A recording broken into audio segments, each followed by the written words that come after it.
Menantu Super. Bab 2701-2720. Bab 2701 Panci Naga muncul kembali.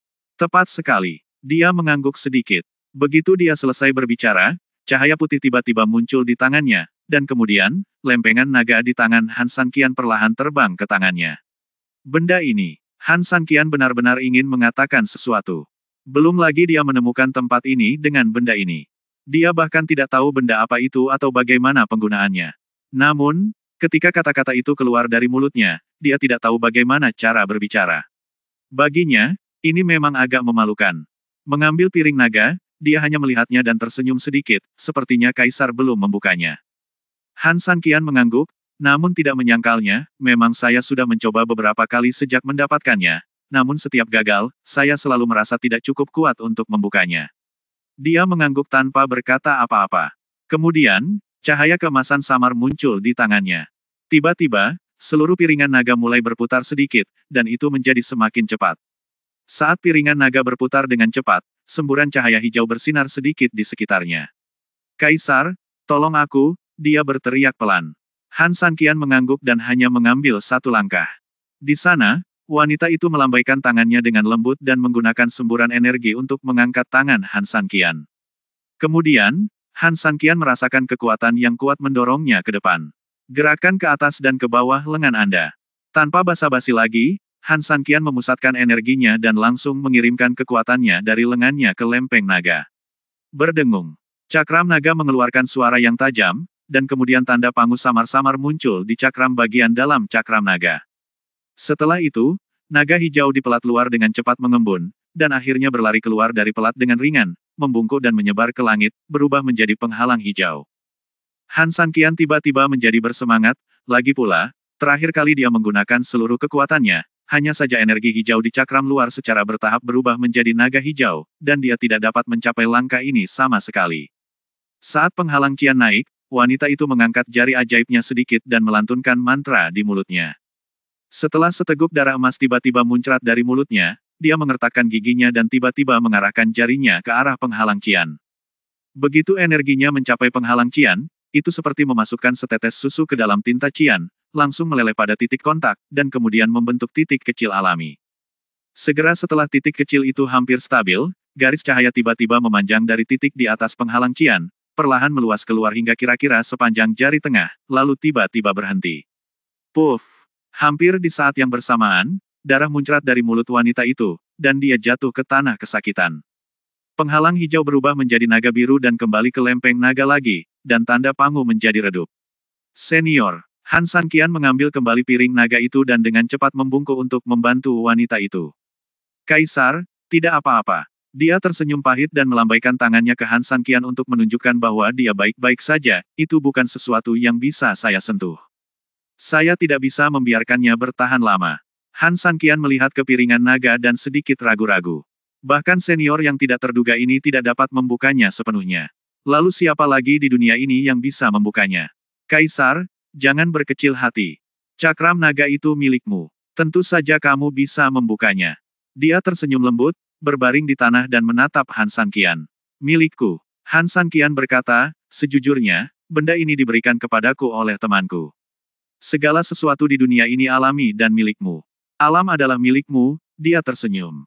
Tapi aku benar-benar tidak tahu kapan aku bisa membukanya, kata Han Sanqian dengan sedikit kecewa.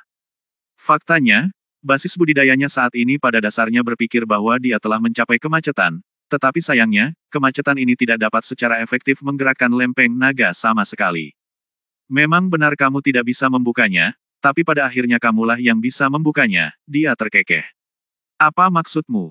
Han Sanqian tidak begitu mengerti. Dia mengatakan bahwa benda itu miliknya dan hanya dia yang bisa membukanya, tetapi dia juga mengatakan bahwa dia tidak bisa membukanya. Ini adalah kontradiksi yang besar. Jika itu orang lain, Han Sanqian tidak akan mau berbicara dengannya sama sekali. Dia tersenyum, Kaisar, tahukah Anda apa piringan naga ini?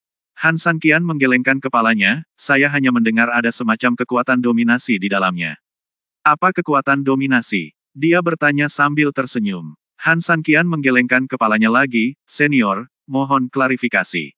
Dia melambaikan tangannya dengan lembut, memberi tanda pada Han Sanqian untuk mendekat. Han Sanqian mengangguk dan mendekat. Bab 2702 Kekuatan Panci Naga. Kaisar, adakah yang lebih kuat dari kekuatan kekacauan di dunia ini? Dia berkata dengan lembut ketika dia melihat Han Sanqian mendekat. Kekuatan kekacauan adalah nenek moyang dari semua Qi, jadi tentu saja yang terkuat adalah kekuatan kekacauan. Senior, maksudmu yang disebut kekuatan dominasi adalah kekuatan kekacauan. Dia mengangguk dengan berat. Kurang lebih begitu maksudnya. Namun, mengandung lebih dari sekedar sesederhana itu. Ada berbagai misteri yang perlahan bisa diintip dan dinikmati Kaisar saat dia membuka piringan naga.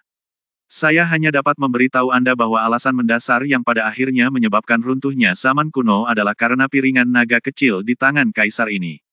Mendengar ini, Han Sanqian tercengang dan matanya selebar tongling.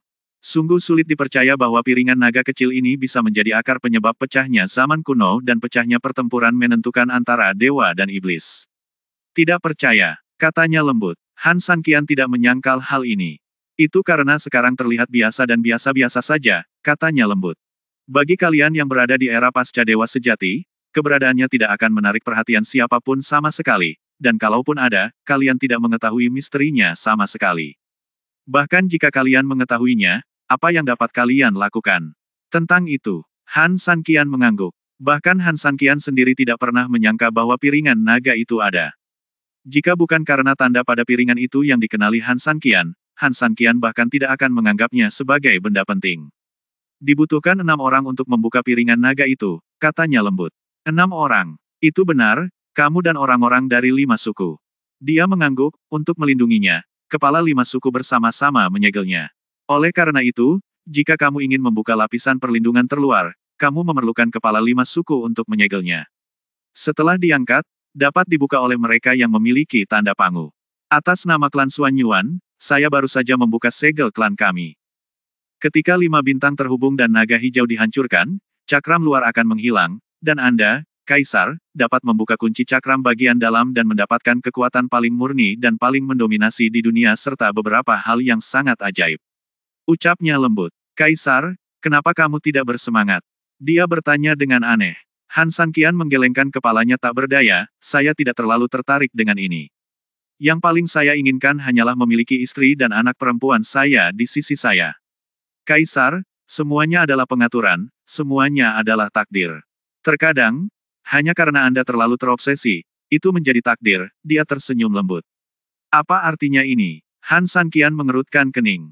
Jelas ada sesuatu dalam kata-kata ini, dan itu ditujukan pada dirinya sendiri dan Su Yingxia, tetapi dia tidak begitu mengerti apa yang dimaksudnya. Kamu akan mengerti nanti, dia tertawa pelan, sudah larut, sudah hampir waktunya kamu pergi. Begitu dia selesai berbicara, istana emas di sekelilingnya menghilang, hanya menyisakan gubuk-gubuk jerami dan loes yang luas. Sosok gadis berkepala kuda di samping Han Sanqian berangsur-angsur menjadi transparan, dan akhirnya berubah menjadi aliran cahaya, naik perlahan ke dalam langit dan menyatu dengan langit dan bumi. Tanpa menunggu reaksi Han Sanqian dan Trenggiling, mereka membuka mata dan melihat sekeliling. Tak disangka, mereka sudah berdiri di rumah batu lagi. Han Sanqian membungkuk sedikit ke arah patung batu itu untuk menunjukkan rasa terima kasihnya. Pintu kecil rumah batu itu terbuka sedikit. Han Sanqian melirik Trenggiling. Keduanya mengangguk satu sama lain dan berbalik dan berjalan keluar bersama. Ledakan. Tiba-tiba, segera setelah kedua orang itu keluar dari rumah batu, seluruh gua bergetar hebat, dan bebatuan pecah dari atas.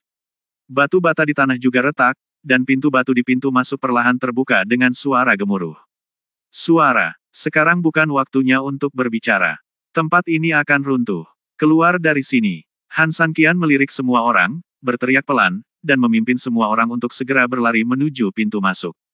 Ketika sekelompok orang bergegas keluar dari gerbang batu besar, sejumlah besar lumpur dan batu menyembur keluar dari pintu masuk, runtuh seluruhnya.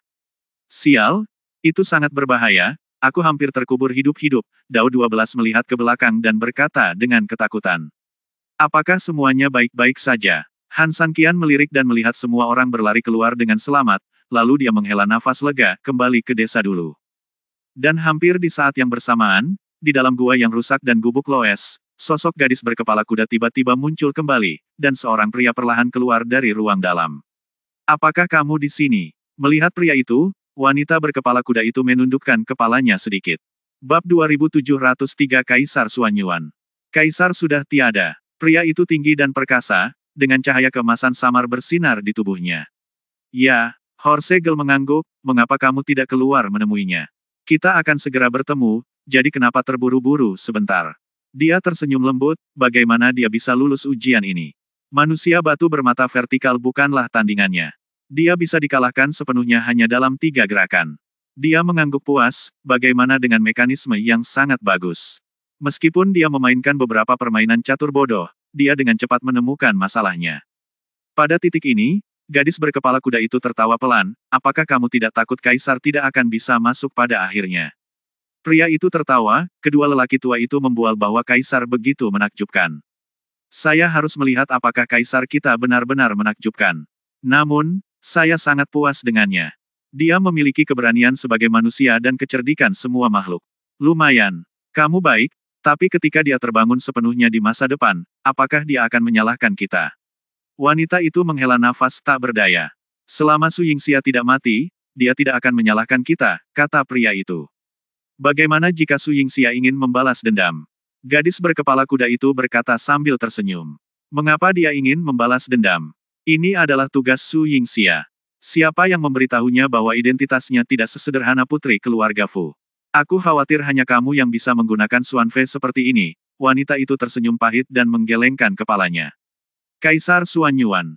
Pria ini ternyata adalah kepala keluarga klan Xuanyuan dan salah satu mantan kaisar manusia, Kaisar Xuanyuan. Kedua lelaki tua itu, bukankah mereka selalu melakukan tindakan aneh? Kaisar Xuanyuan tersenyum lembut, untungnya, Kaisar akhirnya datang ke tanah tandus ini. Saya pikir ketika Kaisar masuk ke tanah kematian ini, roh heroik yang mati dalam pertempuran menentukan antara dewa dan iblis juga akan beristirahat dengan damai. Gadis berkepala kuda itu mengangguk, tidak ada yang lebih menginspirasi daripada kembalinya mantan Kaisar. Saya pikir itu akan terjadi seperti yang Anda katakan. Kaisar Xuanyuan mengangguk dengan sungguh-sungguh, siapa yang mengira bahwa apa yang disebut bumi hangus dan tanah terlarang bagi setan sebenarnya tidak seperti yang mereka pikirkan. Semuanya akan terungkap. Saya juga menantikan hari itu datang. Dan saat ini, Han Sanqian dan yang lainnya juga menaiki tangga batu menuju tanah dan berjalan keluar dari aula leluhur. Langit mulai sedikit cerah. Ketika Han Sanqian dan yang lainnya keluar, kepala desa tua telah memimpin seluruh desa untuk berdiri di luar aula leluhur. Melihat kepala desa tua, Han Sanqian merasa sedikit kasihan, monster pasir kuning itu belum dibersihkan, dan pelaku sebenarnya belum ditangkap sama sekali, tetapi guanya hancur total. Sekarang, masuk akal jika kepala desa lama memimpin seluruh penduduk desa untuk menyerang. Memikirkan hal ini, Han Sanqian menatap semua orang dan memberi isyarat agar mereka tidak main-main. Kemudian, Han Sanqian berdiri sedikit, dan saat dia mengangkat kakinya, dia ingin pergi untuk meminta maaf secara langsung, tetapi kepala desa tua dan kelompoknya tiba-tiba berlutut. Saya telah bertemu nenek moyang kita.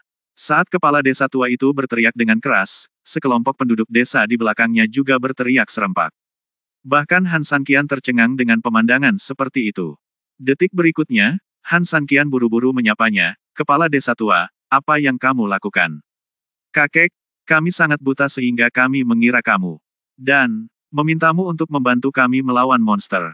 Wajah kepala desa tua itu penuh penyesalan, dan dia sangat cemas sehingga dia tidak melakukannya. Tidak tahu harus berbuat apa. Berbicara, Dewi Ulat Sutera telah muncul dan menceritakan semuanya kepada kita. Hei, aku bersalah. Setelah kepala desa tua selesai berbicara, sepertinya ini belum cukup, dan dia siap menamparkan dirinya sendiri dengan keras. Untungnya, Han Sanqian buru-buru menghentikannya. Kepala desa tua, tidak harus seperti ini. Han Sanqian menggelengkan kepalanya. Terima kasih atas pengampunanmu, leluhur. Ngomong-ngomong, Lei Gong, kenapa kamu masih berdiri di sana? Kenapa kamu tidak segera mengeluarkan barang-barang itu? Kepala desa tua itu tiba-tiba teringat sesuatu. Han Sanqian mengerutkan kening. Lei Gong menundukkan kepalanya, Dewi Ulat Suteralah yang meminta kami memberikannya kepadamu. Setelah mengatakan itu, dia mengeluarkan sesuatu dari tangannya. Bab 2704, Desa Aneh dan Hal Asing Lagi.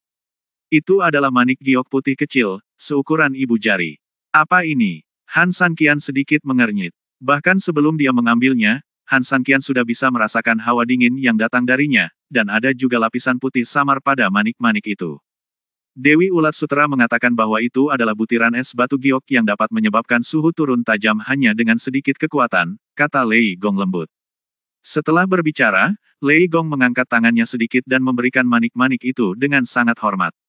Han Sanqian melirik semua orang, mengangguk, dan mengambil manik itu.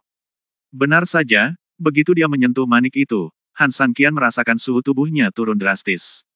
Tapi kenapa dia memberikan dirinya benda ini? Ada juga sachet yang bisa dibuka saat situasi genting, kata kepala desa tua itu, sambil juga menyodorkan sachet putih dengan kedua tangannya. Setelah diambil sachetnya, tampilannya terlihat biasa saja, namun teksturnya sangat halus, sepertinya ada catatan yang tersembunyi di dalamnya. Semuanya, bangun. Han Sanqian benar-benar tidak ingin begitu banyak orang berlutut di depannya. Dia merasa dia tidak tahan, jadi dia berkata kepada semua orang. Terima kasih, kakek. Meskipun kerumunan itu berdiri, mereka tetap tidak lupa berterima kasih kepada Han Sanqian secara serempak. Han Sanqian memiliki ekspresi ketidakberdayaan di wajahnya. Dia masih muda dan dianggap sebagai pria parubaya. Bahkan jika dia dipanggil paman, dia bukan lagi leluhur. Namun, dengan mulut di tubuh mereka, Han Sanqian tidak bisa berbuat apa-apa terhadap cara mereka berteriak. Kepala desa tua tidak mempedulikan hal itu, bertepuk tangan, dan sesaat kemudian, beberapa orang datang membawa beberapa kotak kayu. Kakek, ini adalah keinginan semua orang. Itu adalah makanan kering untuk jalan. Tolong terimalah mereka. Benar. Setelah meninggalkan desa ini, dalam jarak 1000 mil, tidak akan ada apa-apa selain pasir dan tidak ada yang berpenghuni. Kotak ini berisi makanan dan minuman untuk menjamin perbekalanmu, Lei Gong juga berkata dengan lembut.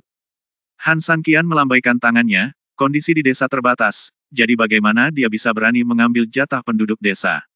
Dengan budidayamu, tidak akan ada masalah meskipun kamu tidak makan atau minum selama beberapa bulan, tapi bagaimana dengan bawahanmu? Saran kepala desa tua. 3000, karena itu adalah keinginan semua orang, terima saja. Ning Yue berjalan ke arahnya dan menasihati dengan lembut. Han Sanqian merasa tidak berdaya, menghela nafas, memandang kepala desa tua itu dan berkata, sebenarnya, aku lebih mengkhawatirkanmu daripada mengkhawatirkan kami. Aku tahu apa yang dikhawatirkan nenek moyang kita, tapi kamu tidak perlu khawatir, Dewi Ulat Sutra sudah membuat pengaturannya. Kepala desa tua itu tersenyum lembut. Mendengar ini, Han Sanqian menghela nafas lega.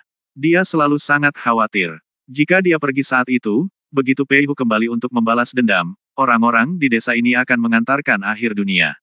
Jika Dewi Ulat Sutra membuat pengaturan, Han Sanqian akan jauh lebih nyaman. Oke, kalau begitu, kami akan menerima semuanya, Han Sanqian mengangguk, lalu memerintahkan Ning Yue. Ya, Ning Yue mengangguk, dan dengan lambaian tangannya, dia memasukkan beberapa kotak langsung ke ruang penyimpanannya. Kemudian, Han Sanqian menjabat tangannya sedikit, dan sekumpulan perhiasan emas dan perak tumpah dari cincin luar angkasa. Kamu memberiku sesuatu, dan aku akan memberimu beberapa hadiah sebagai imbalannya, meskipun aku tidak tahu apakah barang-barang ini berguna bagimu, kata Han Sanqian lembut. Dari segi nilai, tumpukan perhiasan jelas lebih tinggi daripada kotak makanan kering ini, namun di beberapa lingkungan khusus, seperti di daerah terpencil tanpa akses ke desa atau tanah, harta menjadi tidak berharga. Oleh karena itu, Han Sanqian tidak hanya tidak mengira telah kehilangan uang, tetapi juga merasa sedikit bersalah. Dari tatapan mata kepala desa tua dan sekelompok penduduk desa, Han Sanqian pun membenarkan dugaan tersebut. Meski mereka tampak sangat bahagia, Han Sanqian memahami bahwa kegembiraan mereka datang dari dirinya. Mereka hanya menganggap ini sebagai hadiah dari guru dan merasa senang karenanya. Terima kasih nenek moyang, kepala desa tua itu mengucapkan terima kasih atas nama penduduk desa. Sama-sama, kepala desa.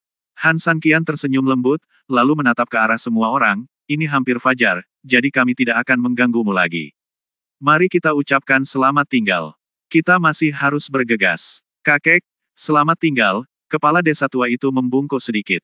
Di belakang mereka, penduduk desa juga membungkuk sedikit untuk menunjukkan rasa hormat mereka, dan Han Sanqian, di bawah kepemimpinan Han Sanqian, membalas hormat satu persatu, dan setelah bergabung dengan pasukan besar di desa, mereka berjalan menuju luar desa. Dan segera setelah kelompok mereka meninggalkan desa, sesuatu yang ajaib terjadi di desa. Bab 2705, Tanah yang Terbakar. Dengan kilatan cahaya keemasan, seluruh desa tiba-tiba menghilang, hanya menyisakan tempat yang sunyi. Han Sanqian dan yang lainnya juga berangkat menuju titik paling utara, melangkah ke hamparan pasir kuning yang luas. Qin Suang tahu bahwa Han Sanqian tidak mengatakan sepatah kata pun sejak dia kembali. Ilusi monster pasir kuning membuatnya tersipu setiap kali dia memikirkannya, dan dia hanya mengikuti Han San Qian dari dekat. Wang Ximin, sebaliknya, sangat aktif dan mengganggu Han San Qian untuk mencari tahu harta apa yang telah dia ambil di rumah batu tersebut. Han San Qian tidak berdaya. Bagaimana dia harus mengatakan ini padanya? Dia tidak mengerti bahkan setelah itu, jadi dia hanya bisa mengambil manik es batu giok yang diberikan Lei Gong padanya dan berkata, bukankah ini yang satu itu? Cih, bagaimana mungkin? Apa menurutmu aku ini anak berusia 3 tahun? Wang Ximin bergumam. Orang lain mungkin mempercayai ini, tapi dia tidak akan pernah mempercayainya. Karena kakek bilang menemukan tempat ini akan membuat Han San Qian semakin kuat, tapi pada akhirnya, ini dia. Sebenarnya kamu juga pernah melihatnya. Itu masalahnya. Oh, ngomong-ngomong, masih ada beberapa kotak makanan kering di tempat Ning Yue. Apakah itu termasuk? Han San Qian berkata acuh tak acuh sambil membungkukkan bahunya. Wang Ximin memutar matanya ke arah Han San Qian dan ingin mengabaikan pria ini. Tapi sejujurnya, kenapa kamu memberi kami AC Mobile? Dao 12 bertanya dengan ragu. Mendengar pertanyaan ini, Han San Qian mengangkat matanya dan melihat dengan lembut. Di depannya, hampir ada gurun yang menghubungkan pasir dan langit. Tidak ada ujung atau ujung yang terlihat. Han San Qian tertawa bodoh dan berkata, mungkin, aku takut. Mari kita menjadi panas sampai mati. Sial, seberapa panasnya? Kita bukan manusia, gumam Dao 12. Gurun ini sangat besar sehingga tidak memiliki tepian. Tidak ada rumput yang tumbuh di dalamnya dan tidak ada apapun. Memang agak menakutkan. Mungkin AC bergerak kecil ini benar-benar berguna di saat-saat kritis, kata Mo Yang. Dengan lembut, Han San Qian mengangguk, dia setuju dengan sudut pandang Mo Yang. Gadis berkepala kuda itu secara alami mengetahui kemampuannya, tetapi dia bersikeras untuk memberinya manik-manik es batu giok sebelum pergi. Tentu saja, pasti ada lingkungan yang sangat panas menunggunya di depan. Meskipun Han San Qian bercanda, nyatanya, diam-diam dia telah merencanakan di dalam hatinya lingkungan yang mungkin sangat menakutkan yang akan dia hadapi di masa depan. Ayo pergi. Han San Qian melambaikan tangannya dan memimpin dengan berjalan lebih jauh ke dalam bersama pasukannya. Semakin jauh mereka berjalan, semakin banyak kelompok orang yang menyadari betapa luasnya gurun pasir itu, saking luasnya hingga terik matahari di atas kepala mereka seolah semakin mendekat ke arah mereka. Belum lagi kulit telanjang di tubuh mereka. Pegal karena terik matahari, bahkan pakaian di luar juga akan terasa panas saat disentuh. Untungnya, sekelompok orang semuanya adalah kultivator abadi, jadi daya tahan mereka secara alami sangat sebanding dengan orang lain. Jika tidak, jika itu orang lain, mereka akan mati karena dehidrasi beberapa jam yang lalu. Namun meski begitu, setelah menempuh perjalanan seharian, pada malam hari, sekelompok orang masih kelelahan dan langsung berbaring. Aku pergi. Tempat apa ini? Panas dan cerah, sial. Begitu dia selesai berbicara, pantat Dao 12 langsung jatuh ke pasir. Namun, begitu orang ini duduk, dia langsung melompat, aduh, biarkan aku mencekikmu. Menyentuh pantatnya, dia menjerit kesakitan. Han San Qian berjongkok sedikit, mengambil beberapa butir pasir di tangannya, dan menyentuhnya dengan hati-hati, panasnya seperti benang besi di dalam pot. 3000, aneh sekali panas di tempat ini. Ning Yue mengerutkan kening. Saat ini, dia sudah meneteskan keringat. Keringat tidak hanya membuat rambutnya basah, tetapi juga membuat pakaiannya setengah basah. Jika setiap orang belum membuat lingkaran energi untuk melindungi tubuh mereka dan mengunci kelembapannya sendiri, saya khawatir mereka pun tidak akan mampu menahannya. Ini bukan gurun biasa. Situasi Qin Xuang di dalam relatif baik, berkat budidayanya yang baik. Dia mengerutkan kening dan melihat sekeliling. Menurut akal sehat, gurun adalah polarisasi putih panas dan dingin di malam hari. Han San Qian mengangguk ringan. Juga, meskipun tidak ada yang tumbuh di gurun, itu bukan tanpa tumbuhan hijau dan beberapa hewan kecil. Tapi kami berjalan sepanjang hari, belum lagi hewan kecil, bahkan tumbuhan hijau pun tidak ada. Mo Yang juga setuju. Gurun ini terlihat biasa saja, namun nyatanya tidak sesederhana yang dibayangkan. Pada saat ini, Jiang Hu Bai Xiaosheng berdiri perlahan, memandang semua orang, lalu memandang Han San Qian, dan berkata, saya pikir. Kita telah memasuki kota yang terbakar. Bab 2706, Negeri 10.000 Luka Bakar. Kota yang terbakar. Mendengar ini, semua orang secara kolektif melihat ke arah Jiang Hu Bai Xiaosheng. Itu adalah legenda. Karena tidak terlalu kredibel, pada dasarnya sudah lama hilang, kata Jiang Hu Bai Xiaosheng. Legenda mengatakan bahwa sejak dibukanya dunia Bafang, ada suatu tempat yang dalam keadaan terbakar. Sifat apinya sangat aneh dan ganas sehingga ratusan mil di sekitarnya berada di bawah nyala api yang menghanguskan. Apinya menyala siang dan malam, badai tidak dapat memadamkannya, hujan tidak dapat memadamkannya. Konon awalnya adalah sebuah pohon, panjangnya ribuan mil dan tingginya ribuan mil, namun entah kenapa, akhirnya tumbang. Setelah itu, patah dan terbakar di dasar tanah, serta membakar seluruh jalan menuju akar yang tersembunyi di bawah tanah. Karena akarnya ada di mana-mana, setelah terbakar, segala sesuatu yang berada dalam jarak 1000 mil di dekatnya akan seperti hangus. Tanah di daerah ini juga akan berubah menjadi gurun karena hangus tersebut. Hanya saja sebagian besar legenda tersebut dianggap tidak masuk akal dan jarang tersebar di dunia. Bahkan jika terjadi kebakaran yang tidak biasa di dunia ini, kebakaran tersebut tidak akan menjadi luar biasa karena pembakaran pohon. Setelah mendengarkan kata-kata Jiang Hu Bai Xiaosheng, Han Sanqian mengerutkan kening dan menatap Trenggiling dengan aneh. Trenggiling juga sedikit mengernyit, sepertinya sedang melamun. Ketika kepala suku Qilin berbicara tentang ilmu sihir dengannya, dia pernah menyebutkan bahwa awalnya ada 4 pohon di dunia, terletak di 4 penjuru, dan yang paling utara adalah Sunmu. Mungkinkah legenda Jiang Hu Bai Xiaosheng itu benar adanya? Pohon yang terbakar itulah yang disebut Sunmu. Dari segi waktu, hal ini sangat mungkin terjadi, dan dari segi ukuran pohon, kemungkinannya lebih besar lagi. Langit dan bumi terbuka, dan keempat pohon tersebut patah. Bentuknya juga sesuai dengan pohon patah dalam legenda Jiang Hu Bai Xiaosheng. Adapun ukurannya, keempat pohon tersebut merupakan pohon keramat kuno yang bahkan dapat menjangkau dunia dan bumi. Tentu saja hal ini sejalan dengan ciri akarnya yang sangat luas. Adapun api, kemungkinan besar terkait dengan pertempuran terakhir antara dewa dan iblis. Jelas, tidak hanya Han Sanqian yang berpikir demikian, Trenggiling juga mengerutkan kening, dan seluruh orang tenggelam dalam pikirannya. Anehnya panas di tempat ini. Mungkin itu benar, kata Ning Yue sambil mengerutkan kening. Jika itu masalahnya, mengapa kita tidak dipanggang hidup-hidup di sini? Dao 12 berkata dengan frustrasi. Kita harus meninggalkan tempat ini secepat mungkin, kata Qin Suang lembut. Tapi masalahnya, gurun ini sangat luas, bagaimana cara keluarnya? 3000, bagaimana kalau kita bepergian sepanjang malam? Qin Suang datang ke sisi Han Sanqian dalam beberapa langkah dan berkata dengan lembut. Semua orang telah berjalan sepanjang hari. Banyak murid bahkan pingsan karena kelelahan. Kita tidak bisa bergerak maju. Jiang Hu Bai Xiaosheng menggelengkan kepalanya, kita harus istirahat untuk 1 malam. Jika kita istirahat di malam hari, itu berarti kita harus berbaris di bawah terik matahari besok, yang hanya akan memperburuk keadaan kita, Qin Suang menolak. Oke, jangan berdebat. Han Sanqian sedikit mengernyit dan melihat kembali ke murid-murid di belakangnya. Mereka semua kembali menatapnya dengan penuh semangat, hampir sampai pingsan karena kelelahan. Pergilah, mereka pasti sudah tidak bisa berjalan lagi, jika terus berjalan akan mati kelelahan tanpa terkena sinar matahari. Namun jika tidak pergi, perkataan Qin Suang cukup masuk akal. Meski suhu di sini masih sangat panas di malam hari, namun saat matahari bersinar di siang hari, suhu hanya akan naik daripada turun, dan akan menjadi lebih sulit di malam hari. Waktu itu, pergi atau tidak pergi sepertinya menjadi dilema. Mungkinkah kita benar-benar akan mati terjebak di sini? Dao 12 mengerutkan kening, sedikit pesimis. Han Sanqian memelototi Dao 12 jelas tidak pantas untuk mengucapkan kata-kata yang membuat frustrasi ini saat ini. Namun, bisa dimengerti jika Han Sanqian berada dalam suasana hati yang gerah dan mudah tersinggung. Sanqian, ada gerakan. Tiba-tiba, pada saat itu, Trenggiling tiba-tiba mengangkat kepalanya, menatap Han Sanqian dan berkata dengan gugup. Setelah semua orang mendengarnya, mereka langsung melihat sekeliling. Namun, meski langit belum sepenuhnya gelap, kecuali lapisan pasir kuning, apa yang bisa dilihat dengan mata telanjang?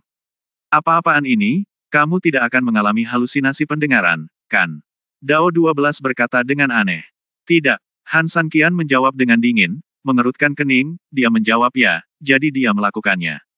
Trenggiling adalah manik roh bumi, jadi bagaimana dia bisa merasakan ada yang salah di tanah? Ikuti aku, teriak Trenggiling, dan seluruh sosoknya tiba-tiba melompat keluar. Bab 2707, Penghinaan di Malam yang Gelap. Han Sanqian hendak bergegas keluar ketika tiba-tiba, Qin Suang berkata, 3000. Ada apa, kakak perempuan? Han Sanqian bertanya. Saya punya cara, saya ingin tahu apakah itu mungkin. Qin Suang berkata sedikit. Kakak, tolong beritahu aku. Karena di sini sangat panas, mengapa Anda tidak membawa kami ke dalam buku 8 kehancuran? Tanya Qin Suang. Begitu kata-kata ini keluar, Han Sanqian merasa seolah-olah dia tiba-tiba tercerahkan, dan dia tidak menamparkan kepalanya. Sialan, bagaimana saya bisa melupakan ini? Memikirkan hal ini, Han Sanqian buru-buru menggerakkan tangannya. Detik berikutnya, dia menggerakkan tangannya, dan lingkaran cahaya tiba-tiba muncul. Sanqian, serahkan ini padamu. Fuli melangkah maju dan menyerahkan manik es batu giok ke tangan Han Sanqian. Sesaat setelah keluar dari desa, Han Sanqian menyerahkan butiran es giok tersebut kepada Fuli dan memintanya untuk meletakkannya di samping tubuh Fumang. Justru karena perlindungan dari butiran es giok tersebut, bahkan di musim panas seperti itu, Fumang's tubuh tidak menunjukkan perubahan yang nyata. Han Sanqian mengangguk, meletakkan manik es giok di tubuhnya, dan dengan gerakan kekuatan, semua orang langsung memasuki buku 8 kehancuran. Pada saat ini, Han Sanqian tidak lagi terlalu peduli, dan langkah ilahi Taiksu segera mulai bergerak, dan kemudian dia tiba-tiba mengejar Trenggiling. Salah satunya menggali di bawah tanah, dan yang lainnya seperti bintang jatuh di langit, mereka bergegas satu demi satu dengan kecepatan yang sangat cepat menuju pintu masuk utara gurun. Sekitar 10 menit kemudian, keduanya berhenti di udara dan di bawah tanah. Di tanah gurun yang luas, sederet jejak yang dalam terlihat samar-samar, mengarah ke kegelapan di depan. Jejak tersebut lebarnya sekitar 2 meter dan menyebar ke depan dengan jarak yang sama. Setiap jejak sepertinya terdiri dari banyak jejak kaki. Apa yang lewat di sini? Han Sanqian mengerutkan kening. Aneh. Ini tidak terlihat seperti sebuah kebiasaan, juga tidak terlihat seperti jejak kaki binatang. Dilihat dari ekspresi kepala Trenggiling yang tiba-tiba tergeletak di tanah, terlihat jelas dia tidak tahu jawabannya. Apa yang ada di depanmu? Tiba-tiba, Han Sanqian tiba-tiba mengangkat kepalanya, namun samar-samar melihat cahaya redup berkedip di ujung kegelapan di depannya. Keduanya saling memandang hampir pada waktu yang sama, dan detik berikutnya, mereka bergegas mendekat. Saat mereka berdua semakin dekat, cahaya dalam kegelapan menjadi semakin besar. Itu hanya bisa digambarkan sebagai cahaya yang ramai, seperti perahu raksasa di laut, perlahan bergerak maju di pasir. Di atas perahu itu digantungkan lentera yang menyilaukan. Suara nyanyian dan tarian terdengar sendirian di malam yang sunyi, seperti suara alam. Diiringi nyanyian dan tarian, terdengar semburan tawa. Bahkan Han Sanqian, melihat pemandangan sekelompok orang ini, dan mengingat panasnya gurun yang dalam di mana dia berada sekarang, Han Sanqian tiba-tiba teringat puisi bos kuno di bumi, Sang. Gadis itu tidak tahu kebenciannya. Penaklukan negara, tapi dia masih menyanyikan bunga-bunga di halaman belakang di seberang sungai. Pada saat ini, pemandangan dan warna ini dengan sempurna mengekspresikan suasana hati Han Sanqian. Sial, kami lelah seperti anjing mati, tapi orang-orang ini sangat senang di sini. Trenggiling pun melihatnya dan berkata dengan depresi. Bernyanyi dan menari, sepertinya mereka tidak merasakan panas di sini. Han Sanqian sedikit mengernyit. Saya berkulit tebal dan bertubuh tebal, dan saya adalah roh bumi. Saya sudah dalam masalah sekarang. Mereka sebenarnya lebih mampu dari saya. Trenggiling itu mengangguk, merasa sangat tertekan. Bagaimana mereka melakukannya? Han Sanqian sedikit mengernyit. Ya, bahkan roh bumi seperti Tu Lingzu pun bisa merasakan panas terik di tempat seperti ini. Bagaimana orang-orang ini melakukannya? Lihatlah gadis panggung yang menari dengan pakaian warna-warna cerah, seolah-olah berada di lingkungan normal. Naik dan lihat, tanya Trenggiling. Han Sanqian mengangguk, dan detik berikutnya, dengan ledakan energi, seluruh tubuhnya berubah menjadi cahaya dan bayangan, bersembunyi di kegelapan, dan dengan cepat bergegas menuju perahu bunga di kejauhan. Dan di perahu Souhua, bab 2708 terbang lagi. Pada perahu bunga, pipa dimainkan dengan ringan, dawai dimainkan perlahan, dan nyanyiannya merdu, seperti suara alam. Di tengah perahu bunga, beberapa wanita menebarkan bunganya dan menari mengikuti alunan musik, seperti peri yang turun ke bumi, cantik sekali. Di sampingnya, puluhan pria duduk agak tegak, dengan wine dan makanan lezat tercurah di depan meja. Mereka berpakaian mewah, berpenampilan tampan, muda dan tampan, dengan temperamen luar biasa, dan bisa dibilang sebagai talenta muda. Di belakang mereka, masing-masing ada lebih dari selusin penjaga elit, menjaga pos mereka dengan hati-hati.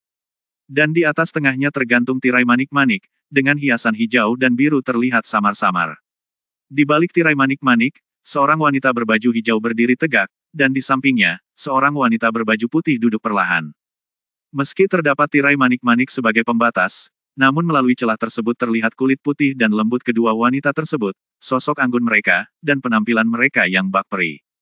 Gurun di utara sangat subur, mobil seperti layar yang sepi, seorang wanita duduk di atas panggung, dan semua putra memegang bulan. Pada saat ini, seorang pria berdiri perlahan memegang gelas anggur, dan kemudian, di balik tirai manik, dia mengangkat gelasnya dan melantunkan puisi. Begitu dia selesai berbicara, pria lain itu meliriknya dengan jijik, lalu membungkukkan badannya dengan hormat ke arah tirai manik-manik, dan berkata, lagu Yin Yin, terdengar 3 sinar di telingamu, dan suaranya yang anggun seperti peri. Aku membandingkan diriku dengan manusia kelabang, tapi bulanku seperti hatiku. Begitu kata-kata tersebut keluar, tiba-tiba sekelompok orang merasa tidak puas, mereka hanya membacakan puisi, namun langsung menyerang mereka secara pribadi dan membandingkannya dengan manusia kelabang akan membuat orang marah. Wei, apa maksudmu? Bukankah kamu terlalu hina untuk menyakiti orang seperti ini? Tepat ketika sekelompok orang sedang marah dan tidak puas, seorang pria yang mengenakan pakaian emas dan tampak mempesona perlahan berdiri. Posisinya cukup dekat dengan tirai manik-manik. Kali ini, dia membuka tangannya untuk mengipasi, dan berkata dengan anggun, memakai baju tanpa manusia, melukis harimau seperti anjing, harusnya seperti sarjana yang berbakat, daripada mengocok segelas wine, kalau tanya siapa yang bergairah, hatimu akan disinai bulan. Begitu puisi ini keluar, wajah pria itu memerah. Serangan balik yang bagus, serangan balik yang bagus. Kalimat seperti itu bisa disebut syair. Dia layak untuk Tuan Yuan. Jika kamu bertanya kepada seseorang yang penuh gairah, biarkan hatimu menyinari bulan, kalimat yang bagus, kalimat yang bagus. Mendengar pujian semua orang, pria bernama Tuan Yuan meletakkan kipasnya dengan sedikit rasa bangga, dan menatap pria tadi dengan jijik seperti mata elang. Pria itu meminum anggur di gelas dalam sekali teguk dan duduk kembali di kursinya dengan depresi. Di tirai manik-manik, wanita berbaju hijau mengangguk sedikit, dengan senyuman tipis di wajah cantiknya. Tuan Yuan berbalik sedikit, melihat ke dalam tirai manik-manik, dan hendak berbicara, tetapi pada saat ini, seluruh kapal tiba-tiba berguncang, sehingga semua orang tidak bisa menahan gemetar sedikitpun. Ada seorang pembunuh. Pada saat ini, seseorang berteriak, dan segera, banyak penjaga keluar dari lambung kapal, memegang senjata panjang dan bergegas keluar satu demi satu. Untuk sementara waktu, lambung kapal dikepung oleh tentara elit. Hampir di saat yang bersamaan, perahu perlahan berhenti. Detik berikutnya, ratusan tentara elit tiba-tiba melompat dari kapal dan bergegas menuju bagian belakang kapal. Di udara, Han Sanqian berkeringat deras dan ingin mencari celah di tanah untuk dirayapi. Jelas sekali, suara teredam itu pastilah ulah Trenggiling. Di sana, sekelompok tentara elit dengan cepat menangkap pelakunya. Sesosok tubuh disembunyikan di dalam tanah, hanya tersisa satu kepala. Dia mengelus kepalanya yang sakit karena depresi dan mengerang di tempat. Kemudian, sekelompok tentara elit mengepung kepala yang seperti semangka ini, dan dia tersenyum, ha. Apa, aku berlari terlalu cepat sekarang, dan tanpa memperhatikan, aku menyalip mobilmu, dan kemudian. Lalu saat aku melihat ke atas, perahumu menghantam kepalaku. Aku mengatakan ini, kalian, apakah kamu percaya? Setelah mengatakan itu, pria itu menatap penuh kerinduan pada sekelompok tentara elit yang tampak serius. Bodoh. Han Sanqian menutup matanya tanpa berkata-kata. Bisakah kamu menghentikan mobil salju keluarga Su? Ada seseorang di sini. Ada. Jika kamu memiliki niat yang tidak diketahui, jatuhkan itu untukku. Ya, saat pemimpin jenderal berteriak, sekelompok tentara segera berjalan menuju Trenggiling yang terkepung. Brengsek. Trenggiling mengumpat, menciutkan kepalanya, menggali tanah dan mencoba melarikan diri. Monster, kamu lari kemana? Teriak jenderal terkemuka dengan dingin, dan segera menendang tanah dengan kakinya. Tiba-tiba, energi yang kuat menyebar ke seluruh tanah. Dan hampir di saat yang bersamaan, sesuatu terbang langsung keluar dari tanah. Terbang sialan lagi. Han Sanqian menghela nafas tak berdaya, sosoknya berubah menjadi listrik, dan dia bergegas. Bab 2709 Perahu Bunga. Jenderal itu menendang kakinya lagi, dan sosoknya tiba-tiba terbang menuju Trenggiling. Trenggiling malang itu seperti kelinci yang terlempar ke udara, menatap kosong ke arah jenderal yang menerkamnya seperti elang tajam. Ledakan. Tiba-tiba, pada saat ini, dengan suara teredam, sang jenderal yang sedang bergegas menuju Trenggiling dan sudah berjarak kurang dari 2 meter darinya tiba-tiba terpental oleh kekuatan aneh dan mundur beberapa meter. Setelah sedikit menstabilkan tubuhnya, matanya melihat ke depan dengan penuh perhatian. Saat ini, seorang pria berdiri agak di depan Trenggiling. Sial, untungnya kamu muncul tepat waktu, kata Trenggiling dengan muram, menambah energi untuk menstabilkan tubuhnya.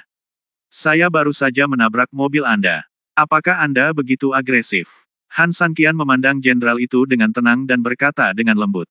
Apakah kamu pengkhianatnya? Jenderal itu mengerutkan kening dan berkata dengan dingin. Mulutmu benar-benar bau, teriak Han Sanqian dingin, dan detik berikutnya, sosoknya tiba-tiba menghilang, hanya menyisakan bayangan.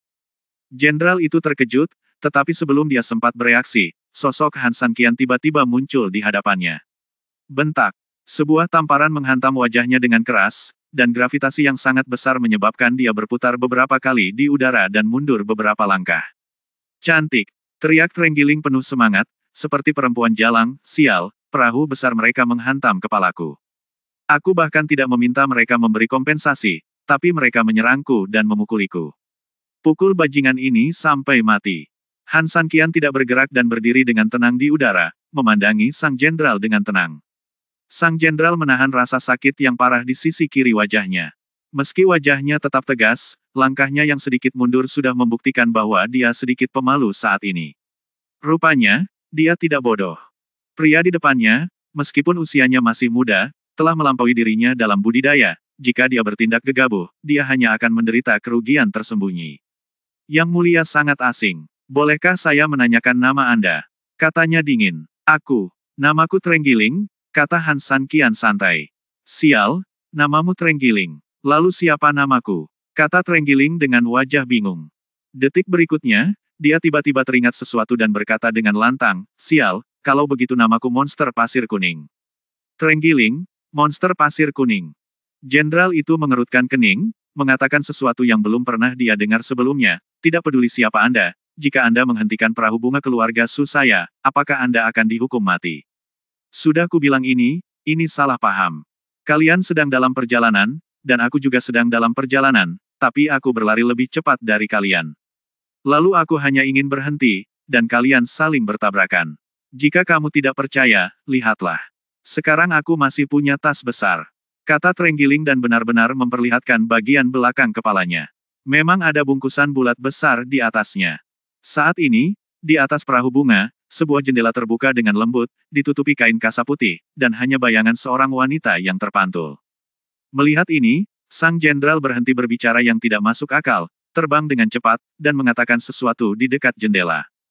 Dalam waktu kurang dari beberapa saat, sang jenderal terbang kembali, melirik Trenggiling, dan kemudian memandang Han Sanqian, nyonya berkata bahwa karena ada kesalahpahaman, silakan datang ke perahu bunga dan minum segelas air dan anggur untuk berikan kompensasi kepada kami. Huazu menabrak dosamu. Kedengarannya seperti perkataan manusia, Trenggiling mengangguk. Han Sanqian sedikit mengernyit, melihat sosok wanita di jendela di atas perahu bunga, dan berpikir keras sejenak. Tolong. Jenderal itu sepertinya memperhatikan tatapan Han Sanqian, tapi dia sudah terbiasa. Dia berteriak keras dan membuat isyarat mengundang dengan satu tangan. Han Sanqian kembali sadar, menatap Trenggiling, mengangguk, dan terbang dengan lembut menuju perahu bunga gurun. Saat Han Sanqian dan yang lainnya turun, semua penjaga kembali ke kapal saat sang jenderal berteriak untuk memulai kapal, seluruh kapal mulai bergerak sedikit lagi. Han Sanqian berdiri di geladak dan mengamati sekelilingnya dengan cermat. Ajaibnya, begitu kami memasuki kabin, cuaca sangat sejuk dan panas di luar menghilang tanpa bekas. Dan hampir pada saat yang sama ketika Han Sanqian mengamati sekeliling, Tuan Muda di perahu bunga sedang menunjuk dan berbicara karena kedatangan Han Sanqian. Namun, jelas bahwa petunjuk-petunjuk ini sama sekali bukan pujian, melainkan penghinaan. Sampai batas tertentu, barang-barang Trenggiling yang berguling-guling di pasir tentu saja tidak akan bersih. Han Sanqian juga berjalan selama hampir 1 hari, yang tidak jauh lebih baik di daerah gurun seperti itu. Pada saat ini, di atas perahu bunga, bel tiba-tiba berbunyi. Bab 2710, diremehkan oleh orang lain. Bel berbunyi keras, dan mereka berdua adalah pendatang baru. Han Sanqian telah menatap sekeliling dengan cermat, memikirkan mengapa suhu kapal begitu rendah. Menghadapi suara keras yang tiba-tiba ini, keduanya tercengang. Kaget. Tak disangka, langkah tersebut membuat sekelompok pemuda dan empu muda tertawa dan berguling ke depan dan ke belakang. Sial, apa aku malu lagi? Trenggiling menyentuh kepalanya dengan aneh, terlihat sangat bingung. Han Sanqian tidak berkata apa-apa dan memandang sekelompok pemuda dengan acuh tak acuh. Namun, tidak ada yang memandangnya lagi, karena saat ini, sekelompok pemuda dan pemudi sudah berkelompok dan perlahan berjalan menuju aula. Kalian berdua, bel sudah berbunyi. Saya, Nona Huazu dari keluarga Su, mengundang Anda ke aula. Setelah Sang Jenderal selesai berbicara, dia membuat isyarat undangan lainnya. Keduanya saling memandang dan kemudian memahami arti bel. Mereka mengangguk dan berjalan masuk. Ketika mereka berdua memasuki kembali aula, orang lain di aula sudah duduk. Saat kedua orang itu berjalan ke aula, diskusi tiba-tiba dimulai lagi, dan segala macam senyuman bisa terdengar. Trenggiling sedikit tertekan, tetapi Han Sanqian berjalan ke tengah dengan tenang dan membungkuk sedikit di balik tirai manik. Semuanya, naiklah. Dari dalam tirai manik, terdengar teriakan lembut. Kemudian, semua orang di sekitar mereka berdiri dengan sedikit berlebihan, tidak berdaya dan meremehkan, lalu berpura-pura mengangkat gelas wine mereka. Hampir di saat yang sama, dua pelayan perlahan berjalan dengan membawa wine di tangan mereka. Mengambil anggur dari tangan pelayan, Han Sanqian hanya membungkuk dan langsung meminumnya. Setelah bersulang selesai, suara wanita yang menyenangkan terdengar di tirai manik, perjalanan perahu bunga semuanya bergantung pada Tianmu. Tetapi Tianmu pendek dan penglihatannya terbatas, jadi dia tidak sengaja menabrak mereka berdua. Nona merasa bersalah dan memandang mereka berdua. Jika Anda membutuhkan kompensasi, tanyakan saja. Han Sanqian hendak berbicara, tetapi pada saat ini, ledakan kata-kata sarkastik tiba-tiba terdengar, dan dia berkata dengan suara dingin, tabrakan yang tidak disengaja, menurutku itu jelas disengaja, bukan? Bukit-bukit gurun itu sebesar langit dan laut. Mencoba menabrak sesuatu seperti mencari jarum di tumpukan jerami. Kalau tidak ada yang sengaja mendekati lambung kapal, bagaimana mereka bisa menabraknya? Siapa yang tahu tentang keluarga Su Huasu, dan siapa yang tidak mengetahuinya? Menurutku, beberapa orang datang, bukan karena sejumlah kecil kompensasi dari Nona Su, tetapi untuk terlibat dalam hal ini. Kamu benar, hati Sima Zhao diketahui semua orang di jalan. Hah, lihat dia tidak berani bicara lagi. Sudah jelas kita membeberkannya. Sekelompok orang mengkritiknya, jika penampilan bisa membunuh Han Sanqian, maka Han Sanqian pasti berlubang saat ini. Han Sanqian tersenyum tipis dan menggelengkan kepalanya tak berdaya. Kamu sudah selesai berbicara. Apa lagi yang dia katakan? Jadi bagaimana jika kamu menyelinap masuk? Tuan Yuan tersenyum lembut, dengan ekspresi jijik di wajahnya, apakah kamu benar-benar berpikir kamu bisa menjadi burung phoenix dengan terbang di dahan? Setelah berbicara, dia menatap Han Sanqian dengan jijik. Tuan Muda Yuan benar seperti yang dia katakan. Gagak ini adalah burung gagak, dan burung phoenix adalah burung phoenix. Kemanapun burung gagak terbang, di situ ada burung gagak. Bahkan jika ia menyatu dengan kawanan burung phoenix, itu tidak akan mengubah fakta ini. Sebaliknya, itu hanya akan membuat orang tertawa. Hillbilly, kalau aku jadi kamu, aku akan mengambil sejumlah biaya pengobatan dan keluar dari sini. Apa gunanya mempermalukan siapapun di sini? Oke, aku sudah membayar biaya pengobatannya. Ini 10.000 batu kecubung. Ambil barang-barangmu dan keluar dari sini. Begitu dia selesai berbicara, dengan beberapa suara yang tajam, beberapa kecubung besar berguling langsung ke kaki Han Sanqian. Han Sanqian memandangi batu kecubung ini dan menghela nafas, lalu, di hadapan semua orang, dia sepertinya sedang memikirkan sesuatu. Han Sanqian, apa yang kamu pikirkan? Mereka memarahi kami, mengatakan bahwa kami adalah orang kampung, dan kami di sini untuk menipu uang. Kamu tidak mau memungutnya, bukan? Trenggiling buru-buru meraih Han Sanqian dan berkata buru-buru. Juga, kamu sangat murah hati kepada penduduk desa. Mengapa kamu tidak berusaha sekuat tenaga dengan uang sebanyak ini? Namun kali ini, Han Sanqian melakukan sesuatu yang mengejutkan. Bab 2711 seorang tamu di meja. Saya melihat Han Sanqian dengan lembut membuka tangan Trenggiling, lalu membungkuk sedikit dan mengambil batu kecubung di tanah. Mengikuti langkah Han Sanqian, banyak orang langsung tertawa terbahak-bahak, bahkan beberapa orang sopan menutup mulutnya dan mencibir. Suasananya memasuki keadaan yang sangat memalukan untuk sementara waktu. Apa yang kamu tertawakan? Apa yang lucu? Dia sangat kaya, dan uang yang dia berikan kepada orang lain adalah seikat batu kecubung. Kalau bukan puluhan juta, paling tidak beberapa juta. Trenggiling begitu tertekan dalam suasana ini, bahwa dia memaksakan dirinya untuk menjelaskan kepada semua orang. Namun, semakin dia menjelaskan, semakin banyak orang di sekitarnya yang tertawa, hingga Trenggiling mau tidak mau wajahnya memerah dan menjadi sangat tertekan. Han Sanqian berdiri perlahan, lalu memberikan batu kecubung langsung ke Trenggiling. Memang benar aku memukulmu. Bukankah wajar untuk mengganti biaya pengobatan? Han Sanqian berkata dengan lembut. Kamu. Trenggiling sangat marah karena ini bukan tentang biaya pengobatan. Dalam situasi ini, Bahkan jika dia dihancurkan ratusan kali dan dia hampir menunggu uang untuk menyelamatkan hidupnya, dia tidak akan pernah menerima 1 sen pun darinya. Orang-orang ini, karena hal ini sangat memalukan dan menginjak-injak martabat. Oke, sekarang kamu sudah mengambil uangnya, keluar dari sini, pria yang memberi uang itu berkata dengan lembut dengan nada meremehkan. Benarkah? Mungkinkah kamu masih ingin tinggal dan menghadiri jamuan makan kita? Saudara Zhang, apa yang kamu katakan salah? Kamu telah menipu uang orang lain. Mengapa kamu masih di sini? Apakah kamu mempermalukan dirimu sendiri? Haha, bagaimana jika ada yang menganggap tidak apa-apa?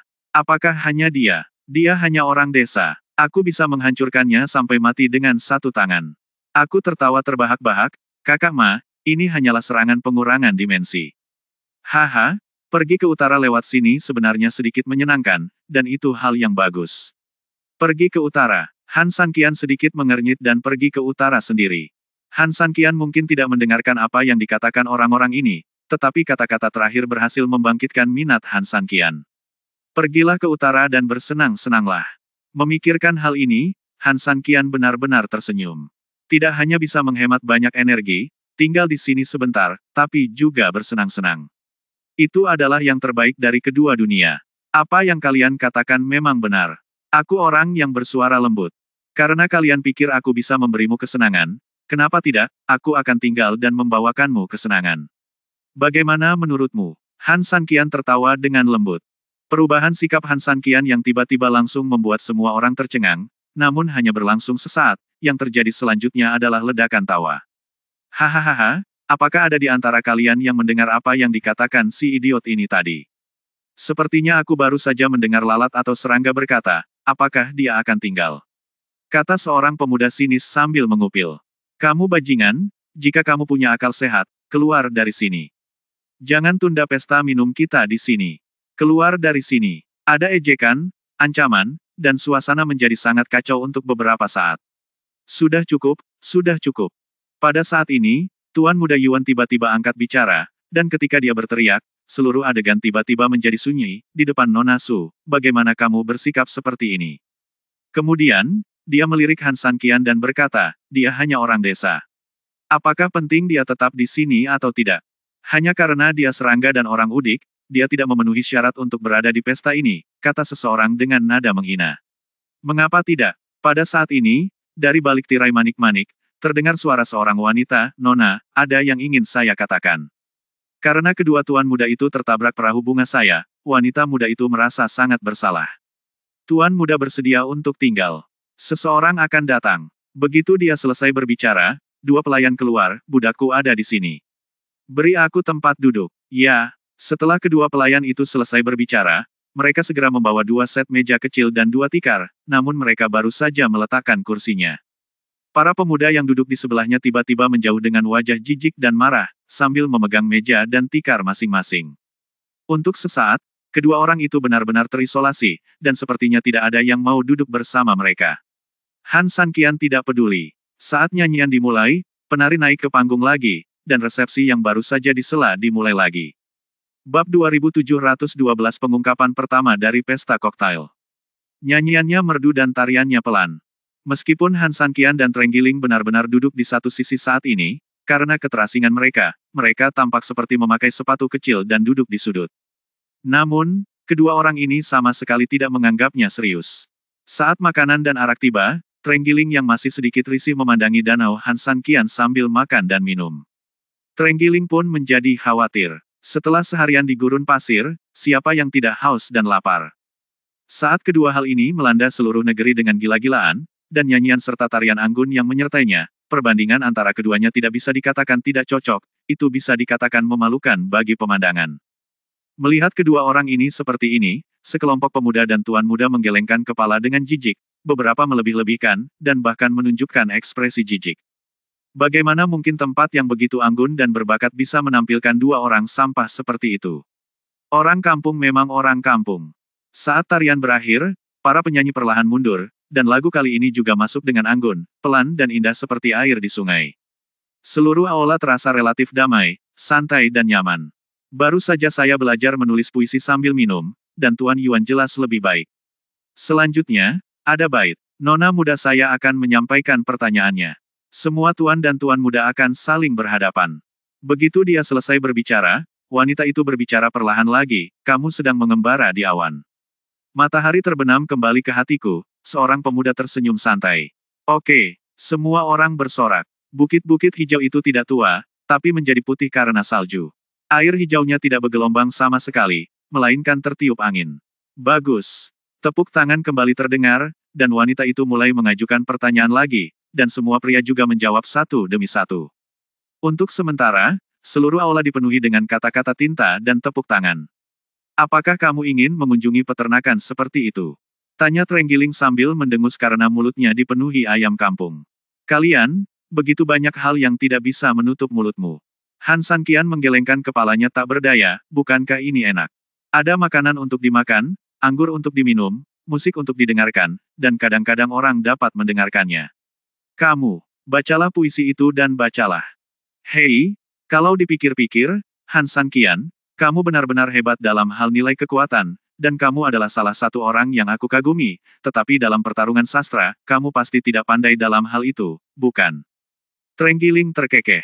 Setelah mengatakan itu, dia sepertinya menganggap idenya sangat keren, dan mau tidak mau berkata dengan geli, kalau tidak, kamu tidak akan duduk di sini makan dan minum bersamaku di danau, seperti abodoh. Han Sanqian tersenyum lembut, lalu meminum segelas anggur. Saat ini, bait-bait di aula juga berkembang dari pertanyaan sederhana di awal menjadi kuatrain.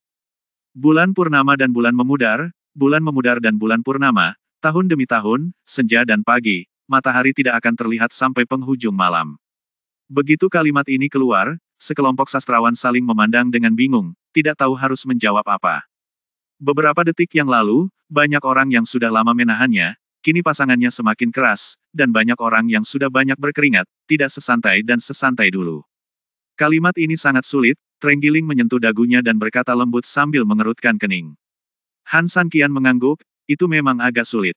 Kamu tidak bisa keluar, kan? Trenggiling melihat penampilan Han Sanqian dan tidak bisa menahan diri untuk tidak berkata, jadi aku berkata, kamu dapat sepenuhnya menekanku dengan kekuatan, tetapi jika menyangkut kata-kata, hehe, kamu dan aku juga sama. Apakah makan ayam sebanyak itu membuatmu begitu percaya diri? Han Sanqian tertawa pelan. Sial, jangan sok. Apa kamu benar tentang pasangan seperti ini? Oh, kamu dan aku memang seperti itu. Burung gagak menertawakan babi, tapi menurutku tidak, gumam Trenggiling dengan nada menghina. Han Sanqian tersenyum sedikit, dan setelah memastikan bahwa tidak ada orang di sekitarnya, dia meletakkan sumpitnya sedikit, jangan bilang aku memukulmu, dengarkan baik-baik, bunga bermekaran dan berguguran, bunga berguguran dan bunga bermekaran, musim panas, musim panas, musim gugur, musim panas dan sejuk, hanya setelah musim dingin yang keras. Musim semi, bulan purnama, bunganya bermekaran, Trenggiling menghitung dengan jarinya dan menggumamkan sesuatu. Setelah sekian lama, dia tiba-tiba mengangkat kepalanya dan menatap Han Sanqian, seolah-olah dia baru saja melihat hantu. Sialan, Han Sanqian, kamu sialan. Kerapihan dan kesempurnaan kuplet hanya bisa digambarkan dengan satu kata, mutlak. Pada saat ini, di balik tirai manik, wanita yang duduk agak tegak tiba-tiba terpana. Melalui tirai manik, dia perlahan melihat ke arah Han Sanqian yang sedang makan dan minum di danau di luar tirai manik. Bab 2713 emas akan selalu bersinar. Bagaimana Han Sanqian tahu bahwa meskipun dia telah memastikan tidak ada orang di sekitarnya, dan meskipun dia telah memastikan bahwa daerah sekitarnya damai dan tenteram, dia dapat mengobrol dengan Trenggiling secara pribadi tanpa rasa khawatir. Tapi dia tidak tahu bahwa di balik tirai manik-manik, wanita berbaju putih itu sudah mendengar sepenuhnya apa yang dia katakan. Dia melambai sedikit, dan untuk sesaat, wanita berbaju hijau di sebelahnya dengan lembut menundukkan kepalanya, mendengarkan bisikannya, dan mengangguk. Semuanya, wanita itu telah memerintahkanku untuk mengganti topik pembicaraan. Ganti topik. Begitu kata-kata ini keluar, semua orang terkejut, tetapi segera, pikiran beberapa orang mulai berputar dengan cepat. Oh, kenapa kamu harus mengubah pertanyaan padahal semuanya baik-baik saja? Aku hanya sedikit lupa jawabannya. Saya juga. Ini seharusnya tidak mengubah topik. Saya tidak tahu orang, pintar, mana yang menemukan alasan untuk dirinya sendiri, dan kemudian sekelompok orang menjilat wajah lama mereka dan terus berbicara. Wanita muda itu berkata bahwa dia tidak puas dengan kalimat sebelumnya, jadi dia berharap untuk mengubah pertanyaannya. Di balik tirai manik, suara itu terdengar lembut lagi. Memang ada yang salah dengan pertanyaan ini.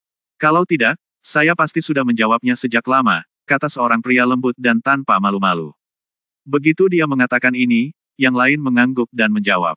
Di dalam tirai manik-manik, wanita berbaju hijau hanya bisa menggelengkan kepalanya sedikit, tapi wanita berbaju putih itu mengangguk ke arahnya. Dengarkan hujan, hiduplah di tengah hujan, tinggallah di gedung hujan dan dengarkan suara hujan, dengarkan, dengarkan, dengarkan. Kalau kamu hebat, kamu boleh mengambilnya lagi. Trenggiling memasukkan kaki ayam dan berkata dengan acuh tak acuh. Han Sanqian tersenyum tipis, perhatikan air pasang datang, datanglah ke paviliun pengamatan pasang surut dan saksikan ombak bergulung, lihat, lihat, lihat. Trenggiling itu mengerutkan kening dan memandang Han Sanqian dengan aneh, sial, tidak apa-apa. Pemanah merentangkan busurnya dan menembak, dan semua anak panah mengenai sasarannya. Muzi Lilimu, Li tukang kayu limu mengukir busur, tetapi busur itu sulit untuk ditarik. Yang berumur 60 tahun mekar lagi, ditambah 37 tahun. Dua perayaan zaman kuno menghadirkan periode ekstra musim semi dan musim gugur. Kiu, kamu masih muda, sekarang aku sangat ingin membunuh ibumu, kata Trenggiling dengan muram, lalu berdiri, memeluk meja kecilnya, dan dengan lembut menjauh. Mengikuti pandangan pria ini, Han Sanqian menyadari bahwa dia kedinginan. Pada saat ini, kedua pelayan itu berjalan perlahan dengan senyuman di wajah mereka, dan sekelompok pemuda dan pemudi yang sudah terpana oleh pertanyaan tersebut mau tidak mau mengikuti tatapan para pelayan dengan aneh, dan perlahan melihat ke atas. Tuan, wanita itu meminta saya untuk mengirimkan jus putri saya untuk Anda cicipi. Ini dibuat oleh wanita muda itu sendiri. Orang biasa tidak memenuhi syarat untuk mencicipinya. Setelah kedua pelayan itu selesai berbicara, mereka tersenyum lembut pada Han Sanqian dan hendak menuangkan anggur. Pada saat ini, sekelompok pemuda dan tuan muda tiba-tiba meledak. Putri dari keluarga Su adalah harta karun yang tak tertandingi, dan sangat mustahil bagi orang biasa untuk mencicipinya meskipun mereka tidak dapat melihatnya. Tapi sekarang keluarga Nona Su menuangkan anggur berkualitas ini ke udik desa ini. Hentikan! Seorang tuan muda berteriak dengan marah, lalu bergegas beberapa langkah, menghadap kedua pelayan itu dan berkata dengan marah, apakah kamu gila? Berikan jus putrimu ke sampah ini. Orang lain mengikuti dari dekat dan berkata dengan marah, apa kualifikasi yang dimiliki seorang udik desa untuk meminum jus anak perempuan? Saya khawatir saya tidak tahu bagaimana rasanya jika saya meminumnya di mulut saya. Ini konyol. Apakah Anda ingin orang desa meniru orang lain dalam meminum anggur yang baik? Air dan anggur ini cukup untuk dia minum. Orang lain bergegas menghampiri beberapa pemuda. Sekelompok orang sangat marah dan ingin memakan Han Sanqian hidup-hidup. Meskipun Tuan Yuan dan yang lainnya tidak terburu-buru kekanak-kanakan, mata mereka memandang Han Sanqian penuh dengan kekejaman, dan tangan mereka terkepal erat, jelas sangat marah. Adapun Han Sanqian, dia melirik kerumunan yang marah di sekitarnya, dan kemudian tiba-tiba tersenyum parau, ya, tentu saja orang desa tidak tahu cara minum, dan dia tidak bisa merasakan apapun. Sungguh sia-sia meminum minuman enak ini. Mendengar perkataan Han Sanqian, sekelompok pemuda sedikit santai, setidaknya anak laki-laki ini masih tahu apa yang baik. Namun siapa sangka saat ini, Han Sanqian tiba-tiba meletakkan cangkirnya di atas meja, tapi aku hanya ingin melihat kamu tidak bisa minum sama sekali, tapi kamu harus melihat anjing seperti aku, anak desa. Siapa yang menyia-nyiakannya? Jatuh. Bab 2714 berikan padaku. Panggil aku kenyang. Han Sanqian tersenyum lembut, dan detik berikutnya, dia tersenyum dan memandang mereka dengan acuh tak acuh. Jangan jatuh. Sekelompok pemuda membiru karena marah, dan beberapa bahkan mengepalkan tangan dan menancapkan kuku mereka ke dalam daging. Sungguh keterlaluan jika wine kualitas terbaik diminum oleh sampah, dan orang kampung. Yang paling menjijikkan adalah karakter level rendah seperti itu berani mempermalukan dan mengejek mereka di depan umum. Pecundang ini tidak berhak minum. Kamu benar, kamu tidak boleh menuangkan anggur untuk orang kampung ini. Mata sekelompok orang selebar 2 tabung, dan jika memungkinkan, mereka bahkan bisa menyemburkan api. Kedua pelayan itu saling memandang, lalu mengangguk satu sama lain, kembali menatap tuan muda, dan berkata, maaf, semuanya. Begitu dia selesai berbicara, seorang wanita berlutut sedikit di tanah dan mengangkat gelas anggur Han Sanqian, sementara wanita lainnya mengambil toples anggur dan menuangkan anggur secara perlahan. Kalian berdua budak, kalian gila, kalian ingin mendengarkan orang desa, kan? Kalian tidak mendengarkan kami, kan? Oke, tunggu saya akan menyuruh nona muda Anda pergi. Satu orang suara marah itu mengancam. Namun, saat ini, pria ini jelas-jelas sedang terbawa amarah. Tanpa perintah dari nona muda, beraninya kedua pramusaji itu berani membawakan wine terbaik seperti wine putri. Benar saja, menghadapi ancaman tersebut, kedua wanita itu hampir tidak mengubah ekspresi mereka dan berkata dengan dingin, "Tuan muda, mohon lakukan itu." Mendengar jawaban ini, seluruh tubuh pria itu bergerak-gerak karena marah. Namun yang membuatnya semakin gila adalah Han San Qian saat ini. Gelasnya sudah terisi wine, dan suara air yang jernih membuat orang menggila. Namun, ini belum berakhir. Saya melihat pria ini sedikit mengambil gelas wine yang diserahkan oleh pramusaji, namun dia tidak meminumnya, hanya memegangnya. Gelas anggur, kocok di depan semua orang, lalu cium baunya. Aroma anggurnya begitu kuat sehingga kamu akan langsung mabuk begitu menciumnya. Ini anggur yang enak. Han San Qian tersenyum lembut. Meskipun gerakannya tidak disengaja, matanya menatap lurus ke semua orang. Jelas sekali, bagi semua orang, ini adalah provokasi Chi Guoguo. Ups! Tiba-tiba, pria itu mengeluarkan suara ups, lalu cangkirnya jatuh ke tanah dan anggurnya berserakan di lantai. Tindakan ini langsung membuat semua orang yang hadir semakin geram. Beberapa orang tidak tahan lagi. Mereka berbalik dan berjalan ke aula, menghadap tirai manik-manik dan berkata dengan depresi, "Nona Su, lihat apa yang dilakukan orang udik desa ini. Dia sangat berani. Dia benar-benar berani menjatuhkan putrinya ke tanah. Itu hanya membuang-buang sumber daya alam. Orang seperti ini pantas mati." "Benar. Selama Anda memberi perintah, Nona Su, saya akan segera mengambil nyawanya untuk Anda, Nona Su. Kamu ingin membunuh anjingnya." Mendengar hal tersebut, Trenggiling yang baru saja pindah ke sarangnya di kejauhan menjadi tertarik. "Hei, kamu serius? Ini mungkin satu-satunya lelucon sepanjang malam yang benar-benar bisa menghibur Han San Qian. Bertarung dengan Han San Qian. Bukankah ini lucu?" Tetapi ketika Trenggiling berdiri dan berbicara dengan berani, Han San Qian juga berdiri, meraih pria itu sedikit, dan berkata sambil tersenyum, "Apa yang kamu lakukan dengan pisau dan senjata? Itu masuk akal." Han San Qian tidak pernah menjadi tipe orang yang menindas orang lain, dan tentu saja dia tidak akan menggunakan pedang atau senjata dengan orang lain hanya karena masalah ini. Namun, perilaku Han San Qian membuat sekelompok pemuda sedikit gugup ketika Trenggiling baru saja mengaum. Saya tertegun dan langsung merasa lega. Ia hanyalah seorang pengecut yang rakus hidup dan takut mati, namun ia harus mencari alasan untuk tidak mengakuinya. Namun, meski Anda berpura-pura, terus kenapa? Alasan. Oke, kalau begitu katakan padaku, kejahatan apa yang pantas kamu terima karena menjatuhkan putrimu yang berharga ke tanah?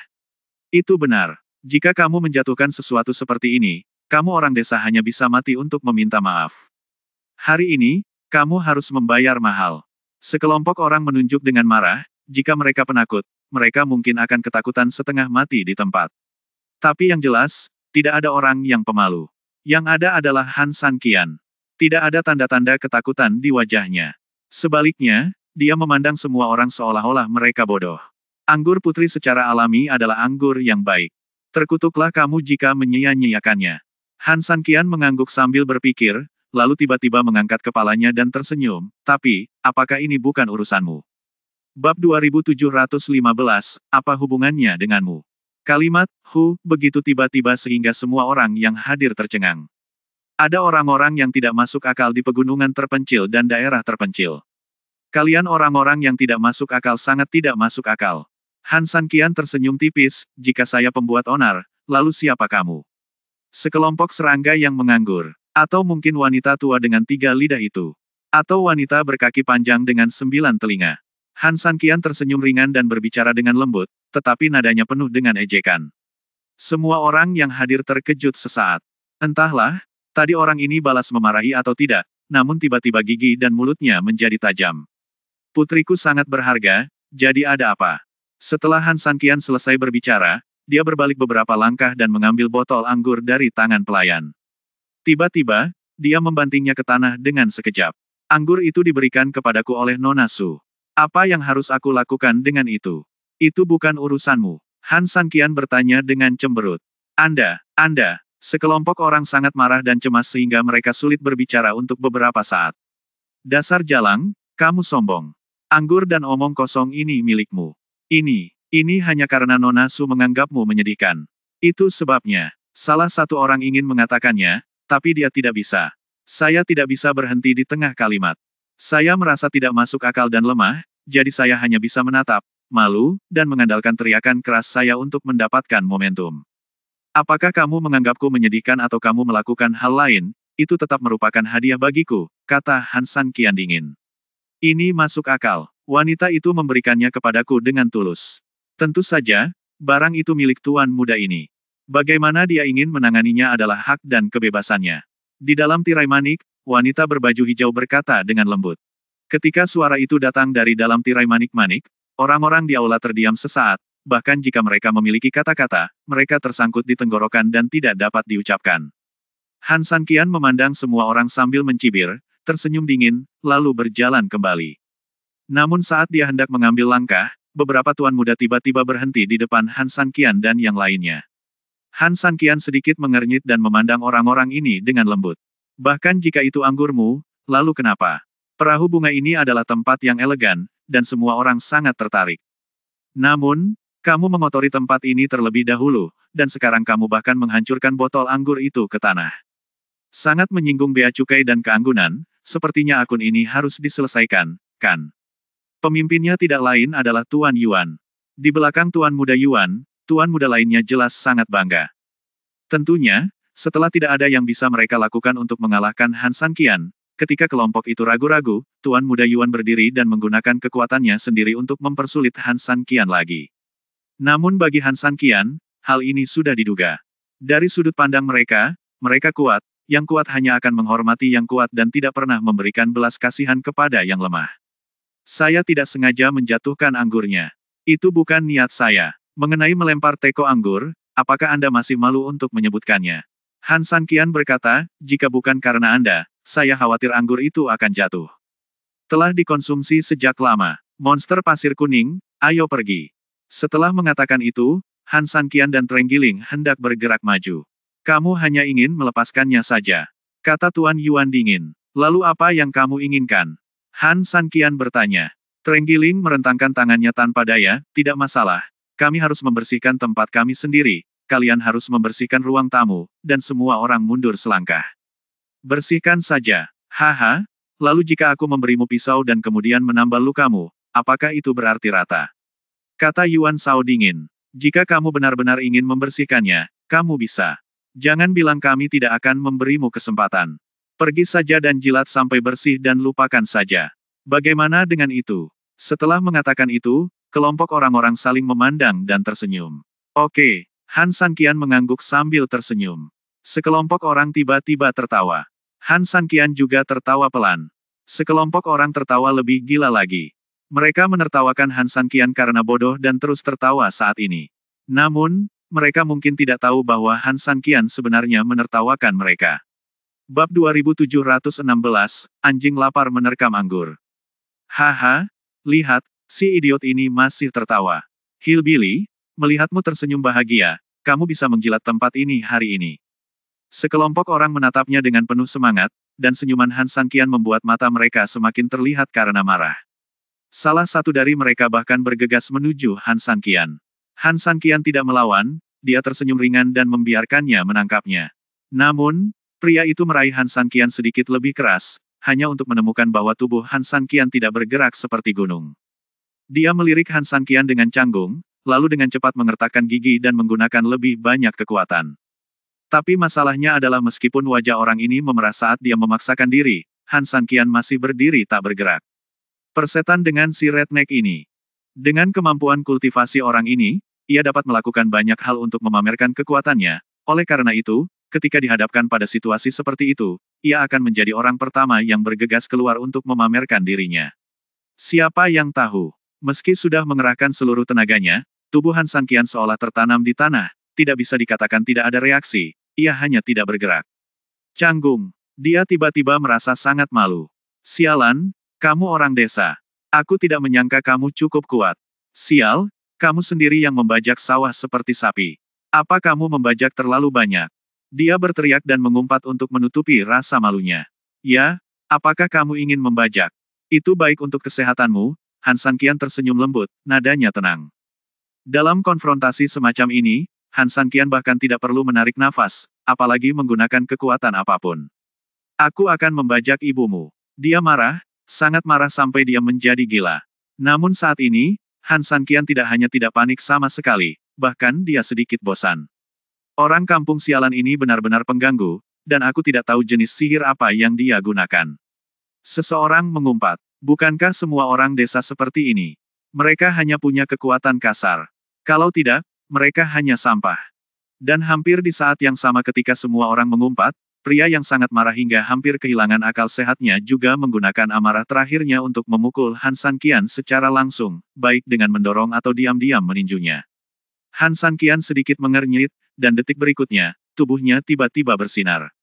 Ledakan. Dengan suara keras, pria itu tiba-tiba terbang karena tidak berbobot dan kelembaman yang tidak terkendali, ditambah dengan kekuatan berlebihan yang dia berikan, dan memukul keras anggur kecil Han Sanqian dengan kepalanya.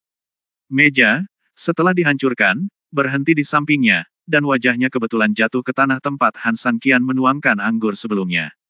Sepertinya saudara ini tidak sabar untuk minum, Han Sanqian dengan lembut melirik Trenggiling di belakangnya dan tidak bisa menahan senyum. Trenggiling menggelengkan kepalanya, saya tidak bisa mengatakan bahwa saya tidak sabar, saya hanya ingin minum. Saya gila, sial, terburu-buru untuk minum dengan sikap yang luar biasa sungguh luar biasa. Kamu pantas disebut Dewa Bacchus. Kedua idiot itu ikut bernyanyi, sungguh ironis. Orang dusun, kalian berdua, kalian sudah keterlaluan. Biarpun kalian melempar minuman, sekarang kalian malah memukuli orang. Sekelompok orang terkejut, saling memandang dengan marah, dan berkumpul untuk mengepung. Sanqian, kamu memang melakukan beberapa kesalahan. Trenggiling juga melompat keluar saat ini, menatap Han Sanqian dan menggelengkan kepalanya tanpa daya. Saudaraku, kamu ingin minum banyak sekali, begitu juga kamu, kenapa kamu tidak tahu cara membaginya denganku? Aku akan membuat anjingku yang lapar menerkamnya. Trenggiling itu mengangguk dan mengkritik. Meski bersifat kritik, namun jelas lebih ironis. Pria itu sedang berbaring di pantai anggur, dan untuk sesaat seluruh tubuhnya gemetar karena marah. Ulama bisa dibunuh, tapi tidak bisa dihina. Persetan denganmu. Pria itu tiba-tiba bangkit dari tanah, matanya dipenuhi amarah, dan kemudian bergegas beberapa langkah, berusaha menimbulkan masalah bagi Han Sanqian. Namun hampir pada saat ini, sebuah suara lembut terdengar dari dalam tirai manik, semuanya, berhenti di sini. Pesta koktail ini bukan untuk tujuan konflik. Kita semua adalah teman di dunia, jadi jangan merusak harmoni. Teman, apakah dia dianggap sebagai teman? Sial, benda ini lebih buruk dari babi atau anjing.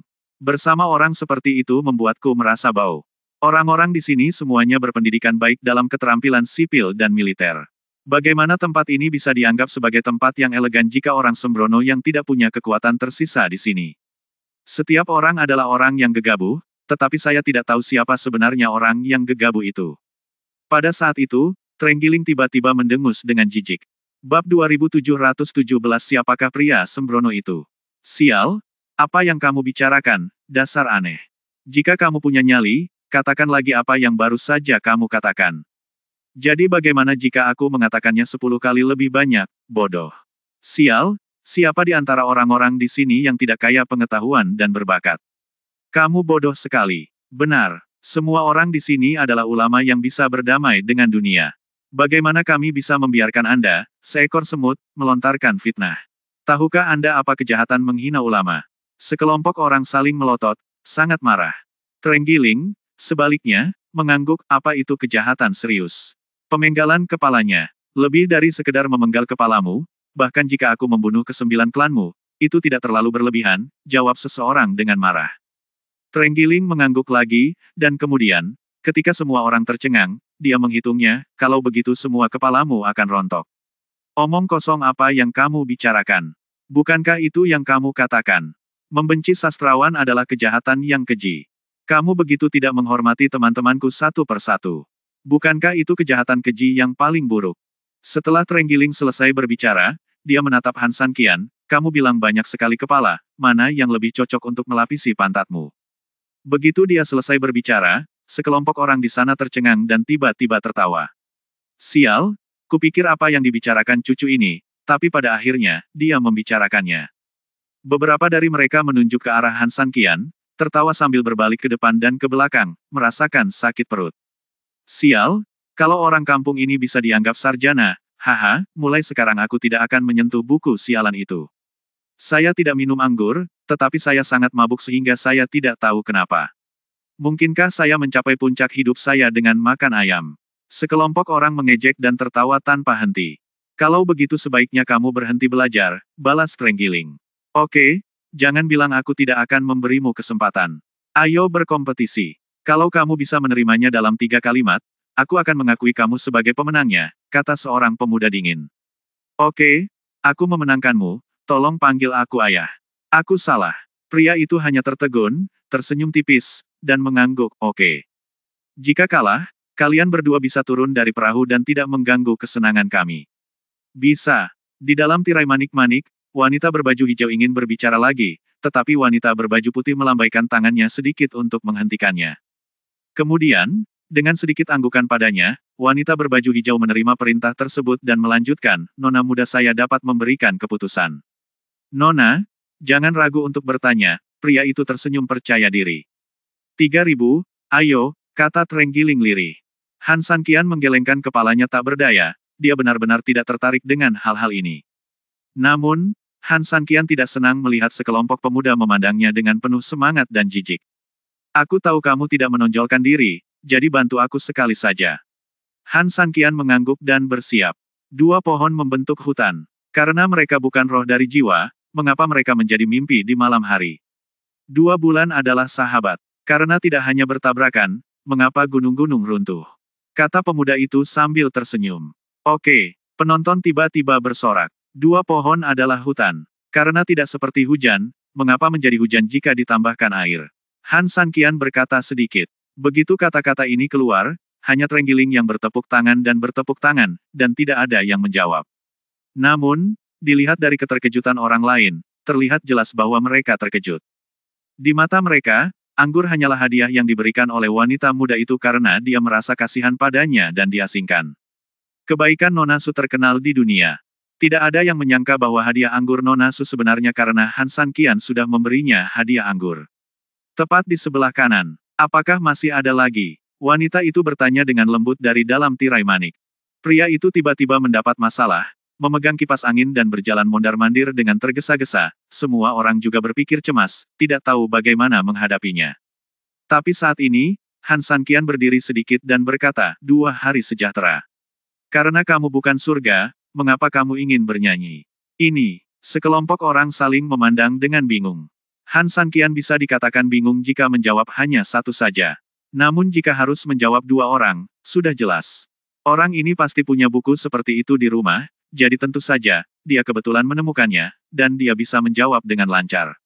Seseorang merasa tidak puas. Benar, kalau punya nyali, teruslah berkompetisi, kata pria itu tidak yakin. Apa yang ingin kamu bandingkan? Han Sanqian bertanya. Qin, catur, kaligrafi dan lukisan, kata Qin, secara alami didahulukan, bagaimana kalau membandingkannya dengan Qin? Qin, Han Sanqian sedikit terkejut. Bab 2718 Selamat tinggal piano. Saya ingat Han Sanqian saat itu. Dia adalah seorang ahli piano dan populer di internet. Dia disebut dewa laki-laki oleh banyak orang. Dan musik piano itulah yang mendekatkan Su Yingxia dan Han Sanqian dan menyaksikan cinta abadi mereka satu sama lain. Ngomong-ngomong soal gaya, ini soal piano. Kompetisi macam apa ini? Saya tidak setuju, kata Trenggiling tidak puas. Ia memiliki kepercayaan diri untuk berkompetisi karena melihat Han Sanqian Cai memenangkan pertandingan, sehingga berani mengusulkan kompetisi. Namun yang jelas, banyak hal telah berkembang di luar imajinasinya, kini proyek yang menguntungkan itu sudah tidak ada lagi, dan pianonya masih ada di atas meja.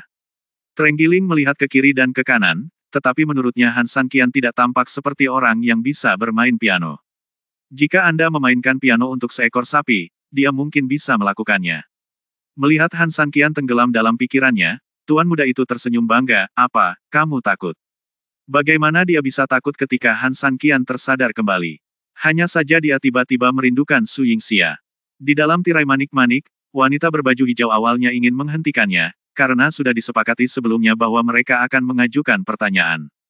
Kini, pihak lain mengubah soal tes secara pribadi, yang merupakan pelanggaran peraturan. Tetapi ketika dia hendak berbicara, wanita berbaju putih itu mengangguk, jadi dia hanya bisa mengubah kata-katanya, Tuan, apakah mungkin? Bukan tidak mungkin, tapi piano yang kuinginkan tidak ada di sini. Han Sanqian menghela nafas tak berdaya. Lelucon yang luar biasa, di perahu bunga ini, 3 band teratas memiliki semua jenis piano, tidak peduli ukuran atau gayanya. Mereka memiliki semua yang mereka butuhkan. Kenapa mereka tidak memiliki piano yang Anda inginkan? Kata pemuda itu dengan marah dan dingin bersenandung. Mungkin beberapa orang sama sekali tidak tahu bagaimana melakukannya, tapi mereka hanya mencari alasan untuk pamer. Para penonton juga mencemooh. Menurutku, jangan membuat alasan apapun, akui saja kekalahan dan lompat dari sini.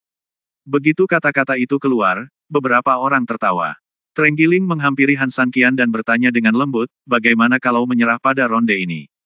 Bagaimanapun, kita baru saja memimpin. Mari kita lawan dia untuk ronde terakhir. Han Sanqian tidak berkata apa-apa, dia mengangkat kepalanya sedikit dan melihat ke tirai manik, memang tidak ada piano yang kuinginkan di sini. Tuan muda, Anda bisa memberitahu saya gaya pianonya. Kami dapat mengatur pengrajin untuk membuatnya kapan saja. Sebuah suara terdengar dari dalam tirai manik. Benar, ada ruangan pengrajin besar di bawah perahu bunga ini, di mana apapun bisa dilakukan, seseorang mencibir.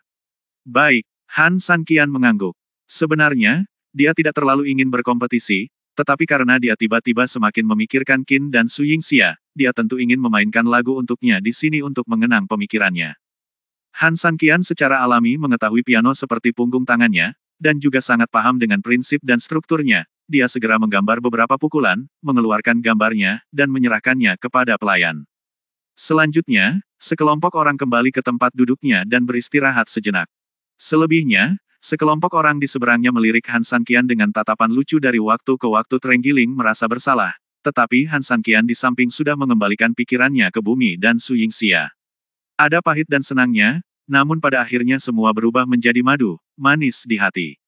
Kegentingan. Sekitar setengah jam kemudian, ketika suara gesekan kayu dengan lantai tiba-tiba terdengar di aula, semua orang melihat ke atas dan melihat piano hitam putih perlahan didorong masuk. Sekelompok orang mengangkat kepala dan melihat ke samping, dan bahkan wanita berbaju putih dan hijau yang terlibat tidak bisa tidak melihat ke atas saat ini. Apa-apaan ini? Apakah ini juga disebut Qin? Sekelompok orang sedang berbicara dengan pelan, meskipun semua orang mahir dalam bermusik, mereka masih sangat bingung dengan piano aneh ini. Han Sanqian berdiri sedikit dan berjalan ke sisi piano dalam beberapa langkah. Kecepatannya sangat cepat tetapi pengerjaannya memang bagus. Meskipun dibandingkan dengan pembuat piano profesional, keakuratan suaranya tidak terlalu bagus, dan beberapa detail ditangani dengan relatif baik aneh, tapi secara keseluruhan, Han Sanqian sangat puas memiliki piano seperti itu di dunia Bafang. Duduk sedikit dan menyentuh piano yang familiar, Han Sanqian menunjukkan senyum bahagia yang tipis. Di saat yang hampir bersamaan, Tuan muda juga duduk di samping piano yang telah disiapkan sebelumnya. Dia memandang Han Sanqian dengan jijik, dan kompetisi piano resmi dimulai. Bab 2719 suara piano masih ada sampai sekarang. Saat tangan ramping tuan muda itu perlahan menggerakkan senarnya, suara santai tiba-tiba terdengar dari piano. Terkadang bijaksana, terkadang bernada tinggi. Semua orang mengangguk dan dengan cepat tenggelam dalam suara musik. Akurat, akurat, akurat, luar biasa. Luar biasa, luar biasa. Haha, orang ini hanyalah dewa musik. Dia memainkan setiap nada hampir tanpa kesalahan. Memang, yang disebut suara tertinggal tidak lebih dari itu. Kalau soal pencapaian musik, menurut saya tidak perlu lagi bersaing. Suara piano saja sudah cukup untuk menang. Sekelompok pemuda asyik mengobrol dan tak segan-segan memuji kemampuan piano pemuda tersebut.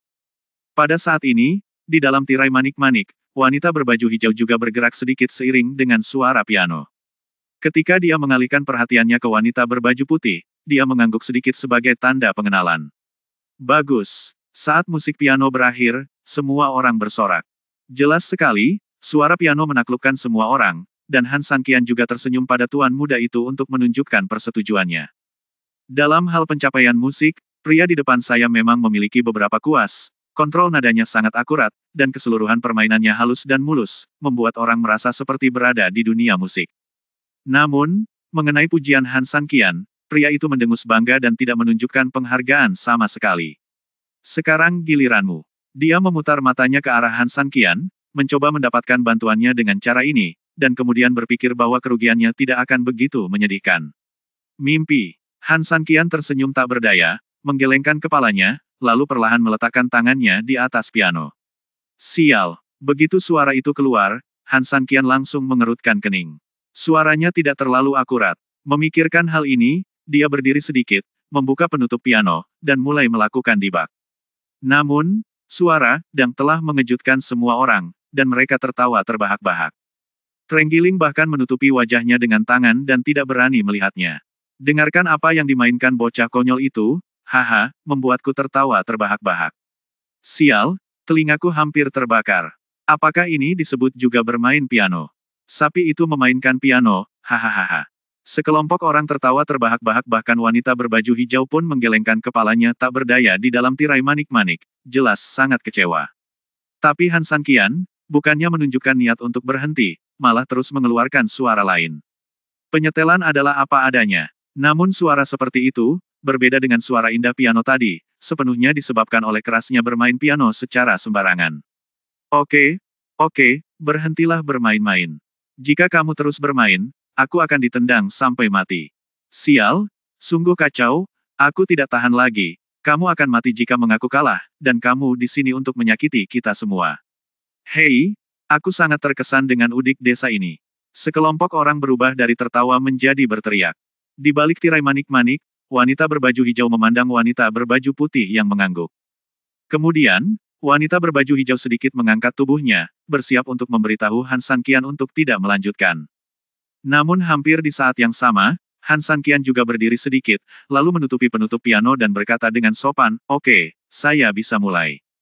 Sial, dia belum selesai. Benar? Ah, telingaku. Aku merasa telingaku dihina. Sekelompok orang mengumpat karena frustasi, kali ini wanita berbaju hijau kembali menatap wanita berbaju putih, menunggu keputusannya. Dia ragu-ragu untuk waktu yang lama, dan akhirnya mengangguk. "Tuan, silakan mulai." Han Sanqian mengangguk, lalu duduk kembali di depan piano dan sedikit menggerakkan jarinya. Sebuah nada indah tiba-tiba keluar sebagai suara. Dengan rapat dan terus-menerus, melodi yang indah mulai dimainkan perlahan seiring dengan bunyinya. Di malam bumi, musik piano yang populer di seluruh dunia kembali dibunyikan, yang tadinya bumi, kini menjadi dunia di segala penjuru. Ejekan dan ketidakpuasan semua orang terpampang di wajah mereka saat ini. Mereka mendengarkan musik piano yang tiada taraf ini dengan hampa, dan bahkan lupa bernapas sejenak. Saat ini, Han Sanqian terus bermain tanpa pamrih, bermain. Ini akan menjadi malam piano lainnya di dunia Bafang. Perlahan, lagu itu berakhir. Adegan itu benar-benar sunyi. Bab 2720, Malam Keraguan dalam Hidup. Renyah, lapang, bijaksana, dan bersih pada saat yang sama, ia juga memiliki sedikit kelembutan, seolah-olah ia membangun ruang demi ruang dan gambar indah demi gambar indah di depan semua orang. Mabuk. Bahkan setelah Han Sanqian menyelesaikan lagunya, semua orang masih mabuk olehnya dan tidak bisa melepaskan diri untuk waktu yang lama. Entah berapa lama, tapi tiba-tiba terdengar tepuk tangan meriah di tempat yang sunyi. Itu Trenggiling. Bahkan orang ini baru saja tenggelam dalam musik. Dan saat tepuk tangan Trenggiling terdengar, orang-orang di seluruh aula sedikit sadar kembali. Sekelompok pemuda dan tuan muda saling memandang dengan kaget. Ini, lagu indah yang tadi, dimainkan oleh orang kampung itu. Saya baru saja mendengar bahwa seluruh tubuh saya terasa seperti melayang. Kedengarannya bagus sekali hingga membuat kulit kepala mati rasa, seperti sedang bermimpi. Kedengarannya bagus, kedengarannya sangat bagus. Bagaimana ini mungkin? Dia terlihat seperti pria berwajah abu-abu, tapi dia tetap terlihat seperti seseorang yang bisa memainkan musik alam. Apakah dia selingkuh? Ya, dia pasti curang. Tidak mungkin dan tidak memenuhi syarat dia memainkan lagu seperti itu. Meski terkejut, sekelompok orang semakin tidak percaya dan mengkritik. Namun, betapapun kerasnya kritik mereka, mereka tidak dapat mengubah fakta bahwa Han Sanqian sedang duduk di sini dan memainkan lagu dengan penuh semangat. Di balik tirai manik-manik, wanita berbaju putih sedikit mengangkat matanya dan kembali menatap wanita berbaju hijau di belakangnya. Sentuhan memabukkan tampak di wajah cantik wanita berbaju hijau itu, ia belum pernah mendengar alat musik seistimewa itu, apalagi suara alam yang dimainkan oleh musik istimewa tersebut. "Pak, alat musik apa ini?" Wanita berbaju hijau melirik wanita berbaju putih dan bertanya dengan lembut. "Piano," bisik Han Sanqian. "Piano? Nama yang luar biasa, suaranya sangat baja, aku menyukainya." Trenggiling terkekeh, dan setelah berbicara, lelaki itu berkata dengan lembut ke tirai manik, "Ngomong-ngomong, mereka sudah selesai bermain, saudara-saudara kita. Kamu harus menang, kanan?" Wanita berbaju hijau tidak menjawab, dia hanya melihat ke arah Han Sanqian dan berkata, "Tuan, bisakah Anda memutar lagu lain?" Kata-kata ini merupakan konsensus hampir semua orang yang hadir, semua orang ingin memutar lagu lain. Namun di saat yang sama, wanita berbaju hijau yang tidak menjawab juga mengumumkan siapa pemenang akhirnya. Tidak ada penghormatan yang lebih sempurna untuk seorang pemenang selain sebuah engkor. Han Sanqian tersenyum dan menggelengkan kepalanya, tidak, musik ini hanya dimainkan untuk satu orang. Setelah itu, dia berdiri sedikit, menutupi dudukan piano, dan berjalan perlahan ke tempat duduknya. Kemudian, Han Sanqian duduk dengan tenang, menyesap anggur, dan sedikit menatap langit malam di luar kapal. Yingxia, aku merindukanmu, apa kamu mendengarku? Di dalam tirai manik-manik, wanita berbaju hijau itu sedikit marah. Baginya, dia bisa mengajak mereka bernyanyi bersama, yang sebenarnya merupakan kehormatan besar bagi pihak lain. Umumnya, tidak ada seorang pun di perahu bunga ini yang bisa menolak tawaran ini. Pria di depanku adalah yang pertama kali, dan itu hanya bisa menjadi yang terakhir kalinya. Tapi saat dia bergerak, wanita berbaju putih dengan lembut mengulurkan tangannya untuk menghentikannya, tersenyum padanya dan menggelengkan kepalanya, artinya sudah jelas. Wanita berbaju hijau itu tiba-tiba terlihat bingung kenapa dia harus menunjukkan rasa hormat seperti itu kepada pria kasar ini. Sial, kamu orang kampung, apa maksudmu? Nona Su ingin kamu memainkan sebuah lagu, tapi kamu tidak memperlihatkan wajahnya. Sial, kamu sombong sekali. Ini terlalu banyak. Sekelompok orang terkejut dengan penampilan Han Sanqian, tetapi segera mereka memanfaatkan penolakan Han Sanqian dan mulai melakukan perang salib. Sial, aku tidak tahan lagi. Itu hanya serigala ekor besar di depan kita. Beraninya kamu menolak keinginan Nona Su. Akulah orang pertama yang tidak tahan. Kau benar. Orang kampung ini benar-benar menjijikkan. Aku harus memberinya pelajaran. Sekelompok orang dipenuhi dengan kemarahan yang benar, dan kemudian perlahan-lahan mendekati Han Sanqian. Mereka begitu kuat sehingga mereka sepertinya memakan Han Sanqian hidup-hidup. Wah, mereka semua sangat marah hingga tidak sanggup kalah dan ingin menghajar mereka. Trenggiling menyipitkan matanya dan berkata sinis dengan acuh tak acuh. Semua orang menjadi lebih marah, tetapi pada saat ini, sepasang tangan besar menutupi wajah semua orang, dan kemudian dia berbalik dengan cara yang tenang, tentu saja kita mampu untuk kalah. Begitu dia selesai berbicara, dia menggerakkan tangannya, dan pemuda yang baru saja bermain piano itu terbang keluar dari perahu bunga. Namun, meski menang Wendu, apakah kamu masih berani melanjutkan kompetisi? Dibandingkan dengan apa? Tanya Trenggiling. Pertarungan bela diri.